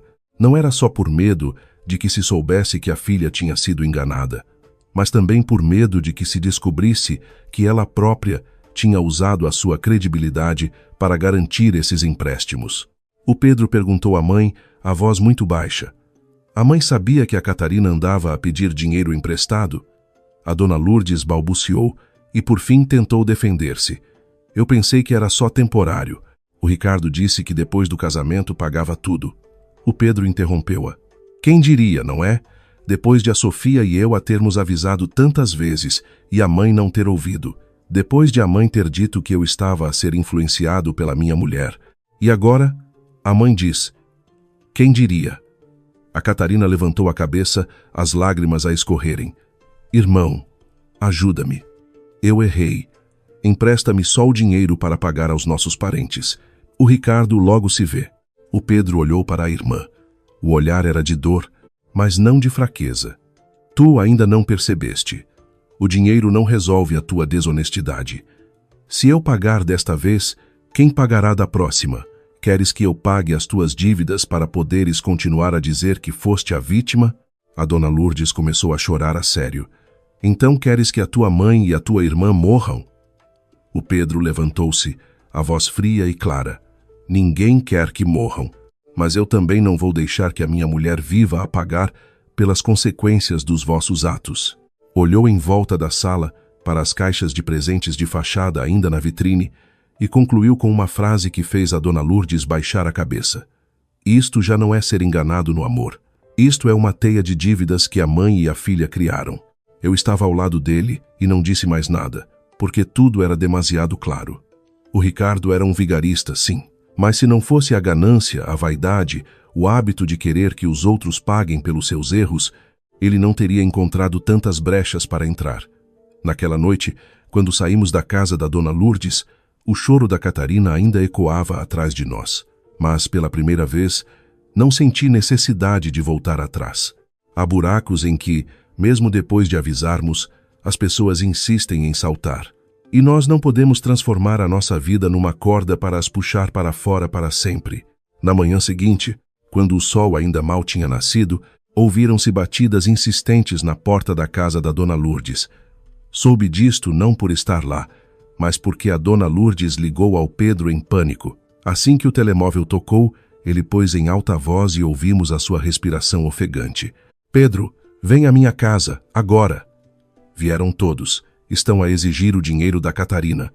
Eu e o Pedro olhámo-nos. O que temíamos tinha acontecido. Os empréstimos que a Catarina chamava de temporários não podiam ficar em silêncio para sempre, especialmente com o Ricardo desaparecido. E a gravação com as ameaças dele foi como uma faísca. Quando chegamos, em frente à casa da dona Lourdes, havia várias motas e carros estacionados de forma desordenada. Na sala, alguns parentes ocupavam todos os lugares, a tensão no ar. A primeira a falar foi uma tia chamada Lúcia, a mesma que antes elogiava a sorte da Catarina. Bateu com a mala na mesa, a voz já não era doce. Lourdes não vinha aqui para criar problemas, mas o dinheiro custa a ganhar. A Catarina pediu-me 2.500 euros. Disse que em poucas semanas o futuro marido transferia. Agora, o tipo desapareceu e a rapariga não atende o telemóvel. Quem é que me paga? Outra pessoa interveio. A mim foi menos, só 1.000 euros. Mas 1.000 euros para mim é o dinheiro dos medicamentos do meu marido. Emprestei porque a senhora disse que o genro era muito rico e que depois do casamento pagava com juros e um favor. Um terceiro, de rosto vermelho, disse: eu transferi 1.500 euros para a conta da Catarina. Ela disse que era para o sinal do copo d'água. Onde está a festa? Onde está o casamento? Ou fomos todos estúpidos para lhe dar dinheiro para ela representar? A dona Lourdes, sentada no meio da sala, mordia o lábio, as mãos a tremerem no colo. No início, ainda tentou manter o seu tom superior. Eu não recebi um cêntimo. Eles deram o dinheiro à Catarina. O que é que vem fazer aqui? A rapariga está grávida. Tende a deixar em paz. Mal disse isto, a sala explodiu. Se fosse antes, talvez ainda a respeitassem. Mas com o dinheiro perdido, a vaidade não servia de nada. A tia Lúcia riu-se secamente. Pegou no telemóvel e mostrou-o a toda a gente. Diz que não tem nada a ver com isto. Esta é uma mensagem sua. Leia em voz alta. O rosto da dona Lourdes ficou pálido. O Pedro pegou no telemóvel, leu e pousou-o na mesa. Eu também vi claramente a mensagem no ecrã. Ajuda a Catarina, Lúcia. Depois o marido dela paga tudo com juros. A família dele tem posses. Não deixam ninguém ficar a perder. A sala ficou em silêncio. A dona Lourdes ficou paralisada, a garganta a apertar-se. A Catarina, no quarto, ouviu o barulho e saiu, pálida, despenteada, de mão na barriga. Assim que viu os credores, começou a chorar. Por favor, tios, Eu estou grávida, não aguento esta pressão. Mas, desta vez, as suas lágrimas não comoveram ninguém. Um tio olhou para ela e disse, sem rodeios, a sua barriga não é um recibo de quitação. Quando pediu o dinheiro, falou com toda a certeza. Quando publicava fotos em restaurantes e carros de luxo, lembrava-se que estava a usar o dinheiro dos outros. Aquela frase foi como uma bofetada em plena sala. A Catarina recuou, as lágrimas a escorrerem, mas sem conseguir responder. A dona Lourdes tentou defender a filha, mas os olhares à sua volta fizeram-na parar, e as coisas só pioraram. Uma prima mais nova pegou no telemóvel e começou a mostrar os vídeos que a Catarina tinha publicado. Ela num carro de luxo com música ambiente, a segurar um copo de vinho num restaurante, a exibir uma mala numa mesa de vidro, o Ricardo a entregar-lhe uma caixa de presente. A prima disse friamente, nós acreditamos que ias mesmo casar com um rico. Agora, a internet descobriu que este carro era alugado à hora. Esta mala também era alugada para fotos, e estes presentes são imitações baratas que se vendem em qualquer lado. A Catarina tentou arrancar-lhe o telemóvel, mas o Pedro impediu-a. Disse-lhe, muito baixo mas com firmeza, Catarina, não tornes as coisas piores. Ela virou-se para ele, os olhos vermelhos. Agora também estás do lado deles? Eu sou tua irmã. O Pedro respondeu, eu estou do lado da verdade. Eles estão a exigir o dinheiro que lhes emprestaram. Ninguém está errado. A dona Lourdes, nesse momento, perdeu o controle. Começou a chorar e a dizer, eu também fui enganada. Eu e a minha filha somos vítimas. Mas a tia Lúcia interrompeu-a. Vítimas que pedem aos outros para emprestar dinheiro? Vítimas que se gabam de um genro rico para que os outros acreditem? Lourdes, o Ricardo pode tê-la enganado, mas a senhora arrastou-nos para a sua farsa. A dona Lourdes baixou a cabeça, pela primeira vez sem palavras para se defender. Enquanto discutiam, o telemóvel da Catarina não parava de vibrar.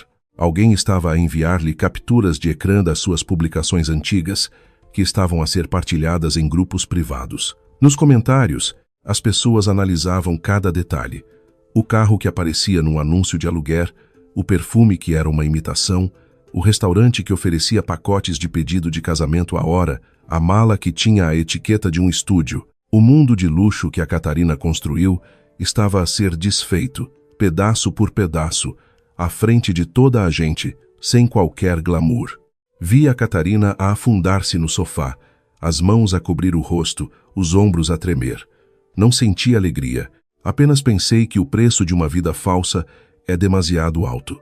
Quando se usa dinheiro emprestado para comprar a admiração dos outros, quando a verdade vem ao de cima, o que se tem de pagar não é só o dinheiro, mas a confiança, a honra e a paz de espírito de todos à nossa volta. No final, os parentes exigiram que a dona Lourdes e a Catarina assinassem uma declaração de dívida, com cada valor, data e nome. A dona Lourdes, no início, hesitou, mas perante as mensagens, os comprovativos e os vídeos, não pôde mais negar. O Pedro, ao lado dela, disse apenas uma frase, escrevam tudo, dívida por dívida, para que depois não digam que não sabiam. A dona Lourdes olhou para ele, um olhar de ressentimento e mágoa, mas teve de pegar na caneta. Assim que os credores saíram, a dona Lourdes virou-se imediatamente para o Pedro, a voz rouca. Tu és meu filho. Paga tu por agora, para salvar a minha honra. Depois logo se vê. O Pedro olhou para a mãe, o rosto cansado e frio. Respondeu com uma frase curta, mas que soou como um prego a ser cravado no chão. A honra que a mãe usou para se gabar, agora que a vá remendar. Eu não pago pela sua vaidade. A dona Lourdes ficou em silêncio. A Catarina também levantou a cabeça e olhou para ele. As lágrimas ainda no rosto. Eu, ao lado do meu marido, percebi que, a partir daquele momento, a bolha em que a Catarina vivia tinha rebentado por completo. E quando essa bolha rebenta, o que fica para trás são dívidas, mentiras, ganância e uma família que se habituou a usar os outros para pagar pelos seus erros. Depois do dia em que os credores apareceram, a casa da dona Lourdes parecia coberta por uma camada de cinza fria. As caixas de presentes que ela tanto estimava na vitrine agora estavam paradas, parecendo objetos de ironia. A fachada de luxo da Catarina tinha ruído, mas por trás dela havia outra camada de verdade, mais escura, mais pesada e muito mais dolorosa. A de que o Ricardo não tinha enganado apenas a Catarina, mas tinha semeado o caos na vida de muitas pessoas. Dias depois, a Ana ligou-me. A sua voz estava mais calma, mas ainda se sentia um esgotamento profundo. Disse-me que ela e outras raparigas que tinham sido enganadas pelo Ricardo tinham apresentado queixa. Não apenas por questões emocionais, mas com provas de empréstimos, transferências bancárias, mensagens com promessas de investimento e até gravações dele a fazer-se passar por dono de projetos e diretor de empresas. A Ana disse: "Eu já aguentei o suficiente, Sofia. Ele usou o meu dinheiro e do meu filho para representar o papel de rico. Não posso deixar que ele continue a usar as lágrimas de outras mulheres para se sustentar." Ouvi e fiquei em silêncio. Uma mulher que aguentou tanto finalmente se erguia, não só por si, mas pelo seu filho e pelas próximas mulheres que poderiam ser enganadas. Contei ao Pedro. Ele apenas acenou e disse, muito baixo: "Chegou a hora de deixar a justiça fazer o seu trabalho. Não nos vamos meter, mas se for preciso dizer a verdade, diremos." Pouco tempo depois, o Ricardo foi chamado para depor.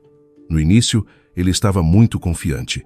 Segundo a Ana, apareceu de camisa engomada, cabelo penteado, como se fosse para uma reunião de negócios. Dizia sempre que eram apenas disputas amorosas e empréstimos civis. Pensava que com algumas frases bem ditas e um sorriso irônico conseguiria escapar, como das outras vezes. Mas desta vez era diferente. Não havia apenas uma queixosa. Cada uma tinha um pedaço de prova que, juntas, formavam o puzzle completo da sua fraude. A Ana tinha a certidão de casamento e os extratos bancários. Outra rapariga tinha as mensagens em que ele prometia um apartamento e a convencia a pedir um empréstimo. Outra tinha uma gravação dele a gabar-se de conhecer gente no banco e a precisar de capital por umas semanas. As quantias, individualmente, não eram enormes, mas juntas mostravam um padrão repetido. O Ricardo ficou detido para averiguações. A sua aparência polida, que tanto tinha encantado a dona Lourdes, não conseguiu esconder os frios extratos bancários. Depois, a Catarina também foi chamada a depor, por causa das transferências e mensagens.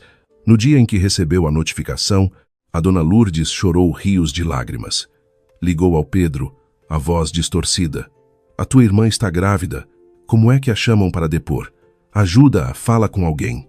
O Pedro respondeu exausto: "Mãe, eles chamaram-na para esclarecer, não para a prejudicar. Se a Catarina é mesmo uma vítima, então tem de dizer a verdade. Mas dizer a verdade nunca foi fácil para quem está habituado a esconder." No dia em que foi depor, eu e o Pedro fomos também, a pedido da família, principalmente para evitar que a dona Lourdes fizesse uma cena. A Catarina, na sala de espera, estava pálida, de mãos na barriga, a murmurar: "Eu não sei de nada. Eu fui enganada. Não sabia que ele era casado." A dona Lourdes, ao lado, afagava-lhe as costas e repetia: "Diz só que não sabias. Estás grávida, eles vão ter pena." Ouvi aquilo e senti um frio na espinha. Até aquele momento, ela ainda pensava que a gravidez era um escudo para todas as perguntas. Mas a vida real não funciona com base em pena. Quando a Catarina foi chamada, no início seguiu o guião. Chorou, disse que amava o Ricardo de verdade, que não sabia da família dele, nem que o dinheiro era de esquemas. Disse que apenas transferiu dinheiro para ajudar o namorado, por confiança. Mas a equipa da Ana estava mais bem preparada do que ela pensava. Um inspetor colocou à frente da Catarina a impressão de umas mensagens que uma conta desconhecida lhe tinha enviado meses antes. O conteúdo era claro: "O Ricardo é casado e tem um filho.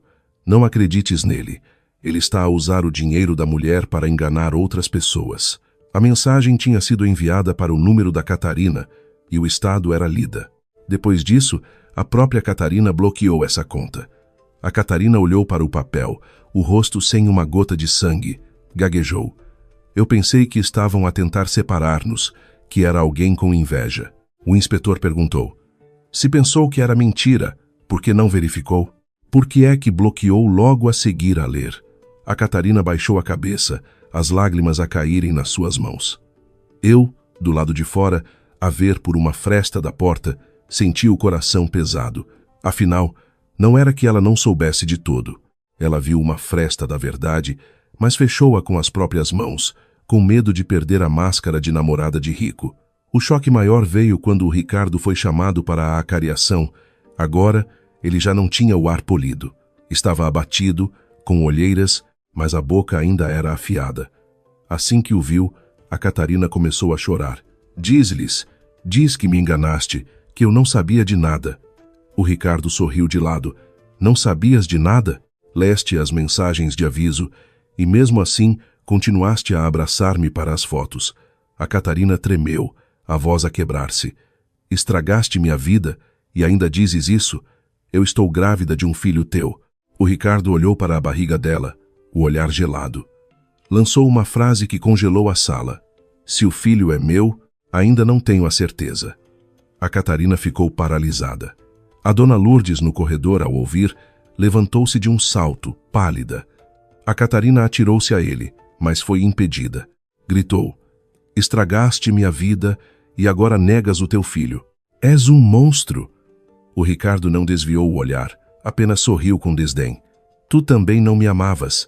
Amavas o rótulo de esposa de rico. Eu dei-te esse rótulo. Tu representaste de livre vontade. Agora que a peça correu mal, não me culpes só a mim. Aquela frase, embora venenosa, tocou no ponto que a Catarina mais temia. Ela sentou-se, a boca aberta, sem conseguir dizer nada. Eu, do lado de fora, senti o coração como uma pedra. Odiava o Ricardo, mas não podia negar que aquela frase desvendava uma parte da verdade. A Catarina foi enganada, sim, mas também se deixou deslumbrar. Ignorou os avisos, as suspeitas, os conselhos da família, tudo para ser vista como a rapariga que ia entrar para o mundo dos ricos. A dona Lourdes, no corredor, agarrava a mala com força. Pela primeira vez, não defendia a filha. Apenas murmurava, com uma voz amarga: por quem é que eu perdi a face, meu Deus? Ouvi e senti tristeza. Mesmo naquele momento, a sua primeira preocupação era a sua face, não como seria o futuro do bebê, não onde a sua filha errou, mas como ela ficaria vista perante os outros. Naquele dia, quando saímos da esquadra, a Catarina caminhava atrás de nós, os passos vacilantes. O Pedro não disse nada, e eu também me calei. Há verdades que, quando vêm à tona, não trazem alegria, apenas frio. Porque, nesta história, o vilão era o Ricardo, mas o que alimentou a tragédia foi a cegueira, a vaidade e a ganância, cultivadas por demasiado tempo na própria família do meu marido. Depois daquele dia, não havia como voltar atrás. O Ricardo foi processado de acordo com a lei. As pessoas que ele enganou forneceram documentos, mensagens, extratos. A sua fachada de empresário de sucesso, construída com carros alugados, casas alugadas, presentes falsos e promessas vazias, desmoronou-se completamente. Mas o facto de ele ter sido preso não fez desaparecer as dívidas da Catarina. As pessoas a quem ela devia dinheiro ainda o queriam de volta, e a reputação que a dona Lourdes tanto prezava estava em pedaços. A partir desse dia, a casa da dona Lourdes estava sempre de portas fechadas. Ela já não ia ao mercado cedo, não se sentava à porta a conversar com os vizinhos, muito menos se gabava de um genro rico. Mas as portas fechadas não calam as bocas. As pessoas continuavam a falar, a mencionar o nome da Catarina, a lembrar-se de como a dona Lourdes se tinha pavoneado, de como tinha dito que a filha ia casar com um rico. A maior dor de uma pessoa vaidosa não é empobrecer, mas ser esbofeteada pelas suas próprias gabarolices. Numa tarde, enquanto eu preparava o jantar, a campainha tocou. Pela câmara vi a dona Lourdes e a Catarina. Desta vez, sem malas, sem arrogância, sem a atitude de quem vem anunciar algo. A dona Lourdes vestia uma roupa velha, o cabelo preso à pressa, os olhos fundos. A Catarina, ao lado da mãe, a barriga maior, o rosto pálido e sem maquilhagem, as mãos entrelaçadas à frente. Ao vê-las assim, o meu coração apertou-se, mas já não era com a mesma fraqueza de antes. O Pedro abriu a porta. Assim que entrou, a dona Lourdes começou a chorar. Não se sentou, ficou de pé no meio da sala, a voz embargada. Pedro, Sofia, eu errei. Enganei-me, fui vaidosa. Não vos ouvi. Mas, por favor, salvem a vossa irmã. Ela tem um bebê na barriga. O eu errei finalmente foi dito, mas veio depois de tantas exigências, tantas culpas atiradas, tantas vezes em que fomos nós a ter de arcar com as consequências. A Catarina deu um passo em frente. Já não tinha maquilhagem, nem penteados elaborados, nem a voz arrogante de antigamente. Olhou para mim, as lágrimas a caírem depressa. Sofia, peço-te, deixa-me ficar aqui só por um tempo. Prometo que não volto a viver de aparências. Não exijo mais nada. Só preciso de um sítio sossegado para ter o meu filho. E depois, ajoelhou-se. O som dos seus joelhos a baterem no chão foi suave, mas tornou o ar na sala pesado. O meu instinto foi ir ajudá-la a levantar-se. Afinal, estava grávida. Por mais zangada que eu estivesse, não queria ver uma mulher grávida ajoelhada à minha frente. Mas o Pedro pôs a mão no meu pulso e puxou-me para trás dele. Não para me impedir de ser compassiva, mas porque ele sabia que a sua mãe e a sua irmã já tinham usado momentos de fraqueza como aquele para nos colocar em situações difíceis. Ele olhou para a Catarina, a voz grave. Levanta-te. Ajoelhar não vai resolver nada. A Catarina levantou os olhos, ainda a chorar. A dona Lourdes interveio logo. Ela já se humilhou tanto. O que mais queres? A tua irmã errou. Eu errei. Mas não se dá uma oportunidade a quem é da família. O Pedro ficou em silêncio por uns segundos. Depois, puxou uma cadeira e sentou-se. Não evitou o assunto, nem se zangou. Disse, de forma clara: eu ajudo, dentro do possível. Primeiro, arranjo um quarto para a Catarina, um sítio limpo e seguro, perto de uma clínica. Segundo, dou-lhe o contato de um bom obstetra para ela ser seguida. Terceiro, se for preciso, posso ajudar com algumas coisas essenciais para o bebê. Mas aviso já, não vai viver conosco. Não haverá mesada de 1.500 euros, não pagarei as dívidas dela. E o meu patrimônio não se mistura com os empréstimos que ela fez. Ao ouvir isto, a gratidão no rosto da dona Lourdes desapareceu pela metade. Limpou as lágrimas, a voz a tornar-se novamente ríspida. Isso é o mesmo que a pôr na rua, grávida, e deixá-la sozinha num quarto alugado? Ainda és irmão dela? O Pedro olhou para a mãe, o olhar cansado, mas firme. Eu não estou a pôr ninguém na rua. Estou apenas a impedir que entrem na minha casa para a destruir. A Catarina chorou mais alto. Não gostas de mim? Eu sei que errei. Estou a sofrer tanto e tu ainda fazes contas. O Pedro virou-se para a irmã, a voz mais calma, mas triste. É por gostar de ti que não pago para continuares a errar. Se te deixasse ficar aqui, se te desse o dinheiro que a mãe quer, voltarias a pensar que basta chorar para alguém resolver os teus problemas. Nunca aprenderias a ser responsável. A dona Lourdes, furiosa, voltou a usar as suas palavras de sempre como um chicote. Sangue do mesmo sangue, e tu falas como um estranho. Dei-te a luz, criei-te, e agora que a tua irmã precisa, vens com condições. O Pedro interrompeu-a. A voz não era alta, mas era definitiva. Os laços de sangue não são uma desculpa para se viver à custa dos outros para sempre. Não use o facto de me ter dado a luz para me obrigar a pagar os erros dos outros com a vida da minha mulher. Aquela frase fez a dona Lourdes parar. Talvez nunca tivesse pensado que o filho que ela estava habituada a mandar se atrevesse a falar assim. O Pedro foi ao escritório e voltou com um papel. Pousou na mesa a morada de um anexo para alugar, limpo, de um conhecido nosso, com boa segurança e perto de uma clínica de obstetrícia. Ao lado, o número de um médico e um calendário de consultas. Empurrou o papel na direção da Catarina. Se queres mesmo recomeçar, é aqui que começas. Não é luxuoso, não dá para publicar nas redes sociais, mas é limpo, seguro e real. A Catarina olhou para o papel, as lágrimas a caírem sobre ele. A dona Lourdes, ao lado, tremia de raiva e humilhação, mas sem encontrar palavras para contestar, porque desta vez não estávamos a ser cruéis, estávamos apenas a impedi-las de continuar a aproveitar-se. O Pedro abriu a porta. O vento da tarde entrou, fazendo o papel na mesa tremer. Olhou para a mãe e para a irmã uma última vez e disse, lentamente: se querem ser respeitadas, levantem-se sozinhas. Não fiquem no chão à espera que os outros se ajoelhem para vos levantar. Aquela frase fez a dona Lourdes baixar a cabeça.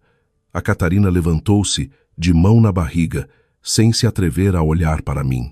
As duas saíram em silêncio, sem mais acusações, sem mais ameaças. A porta fechou-se. Fiquei ao lado do Pedro por um longo tempo. O meu coração não estava leve. Ver os familiares do meu marido chegar àquele ponto não é motivo de alegria para ninguém. Mas eu sabia que era a decisão certa. Há ajudas que fazem as pessoas reerguerem-se, e há ajudas que apenas as fazem continuar deitadas à espera que os outros carreguem o fardo da sua vida. E, desta vez, nós escolhemos a primeira opção, mesmo sendo muito mais dolorosa. Depois daquele dia, a Catarina mudou-se para o quarto que o Pedro arranjou. Era pequeno, apenas com espaço para uma cama, uma mesa dobrável e um pequeno armário. Mas estava limpo e tinha uma fechadura. Os senhorios também eram pessoas decentes. No dia da mudança, ela não levou tanta coisa como da vez que arrastou as malas para nossa casa.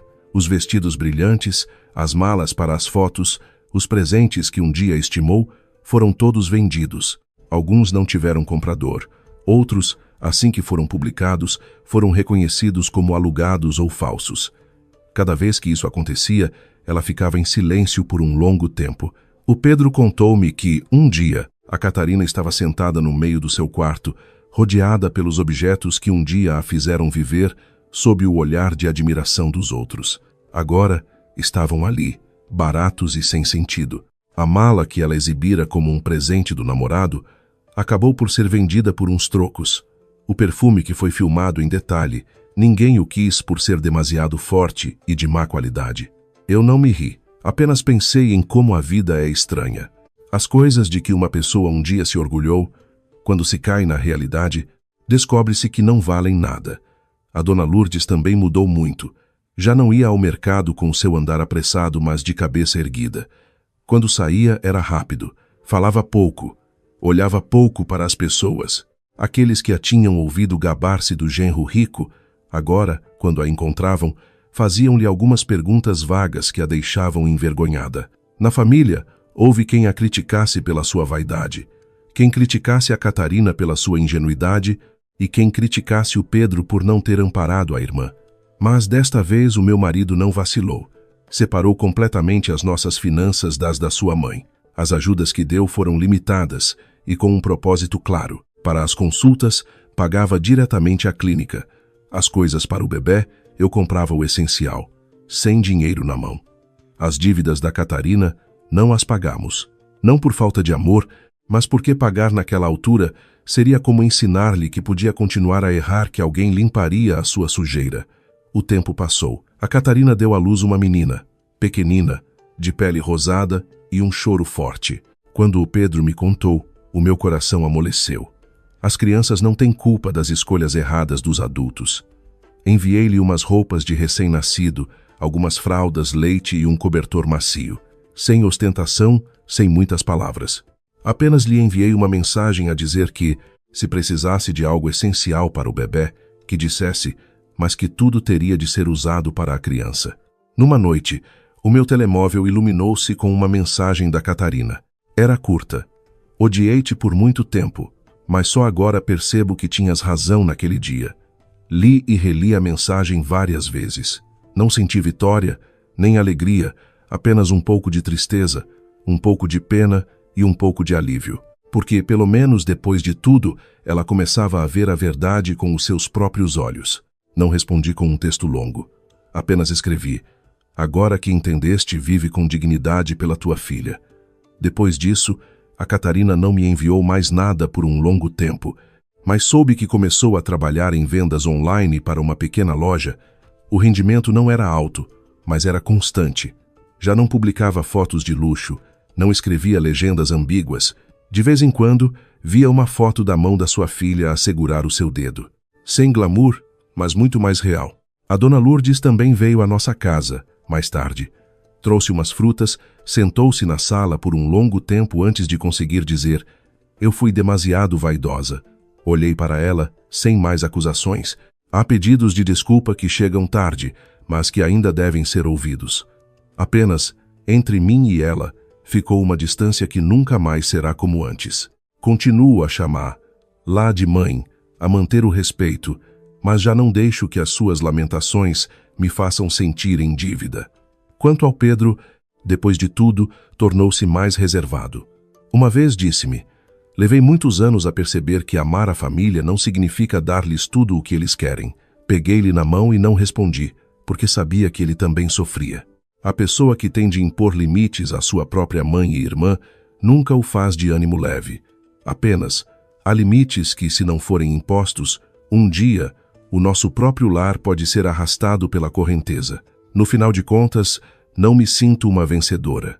Apenas consegui proteger o que era para ser protegido: a paz do meu casamento, a decência que restava na família e uma linha clara entre ajudar e ser explorada. A família é preciosa, sim, mas não é um lugar onde quem está em desvantagem tem o direito de fazer exigências absurdas, e muito menos um lugar onde uma pessoa tem de carregar os erros de todos os outros apenas para ser considerada compreensiva. Conto esta história não para culpar ninguém até ao fim. Na vida, todos temos momentos de cegueira e de erro. Apenas espero que, ao amarmos alguém, não nos esqueçamos de nos amar a nós próprios. A bondade sem limites, por vezes, é usada pelos outros para nos amarrar às consequências dos seus atos. E a paz, muitas vezes, não está em aguentar mais um pouco, mas em ter a coragem de dizer: até aqui, basta.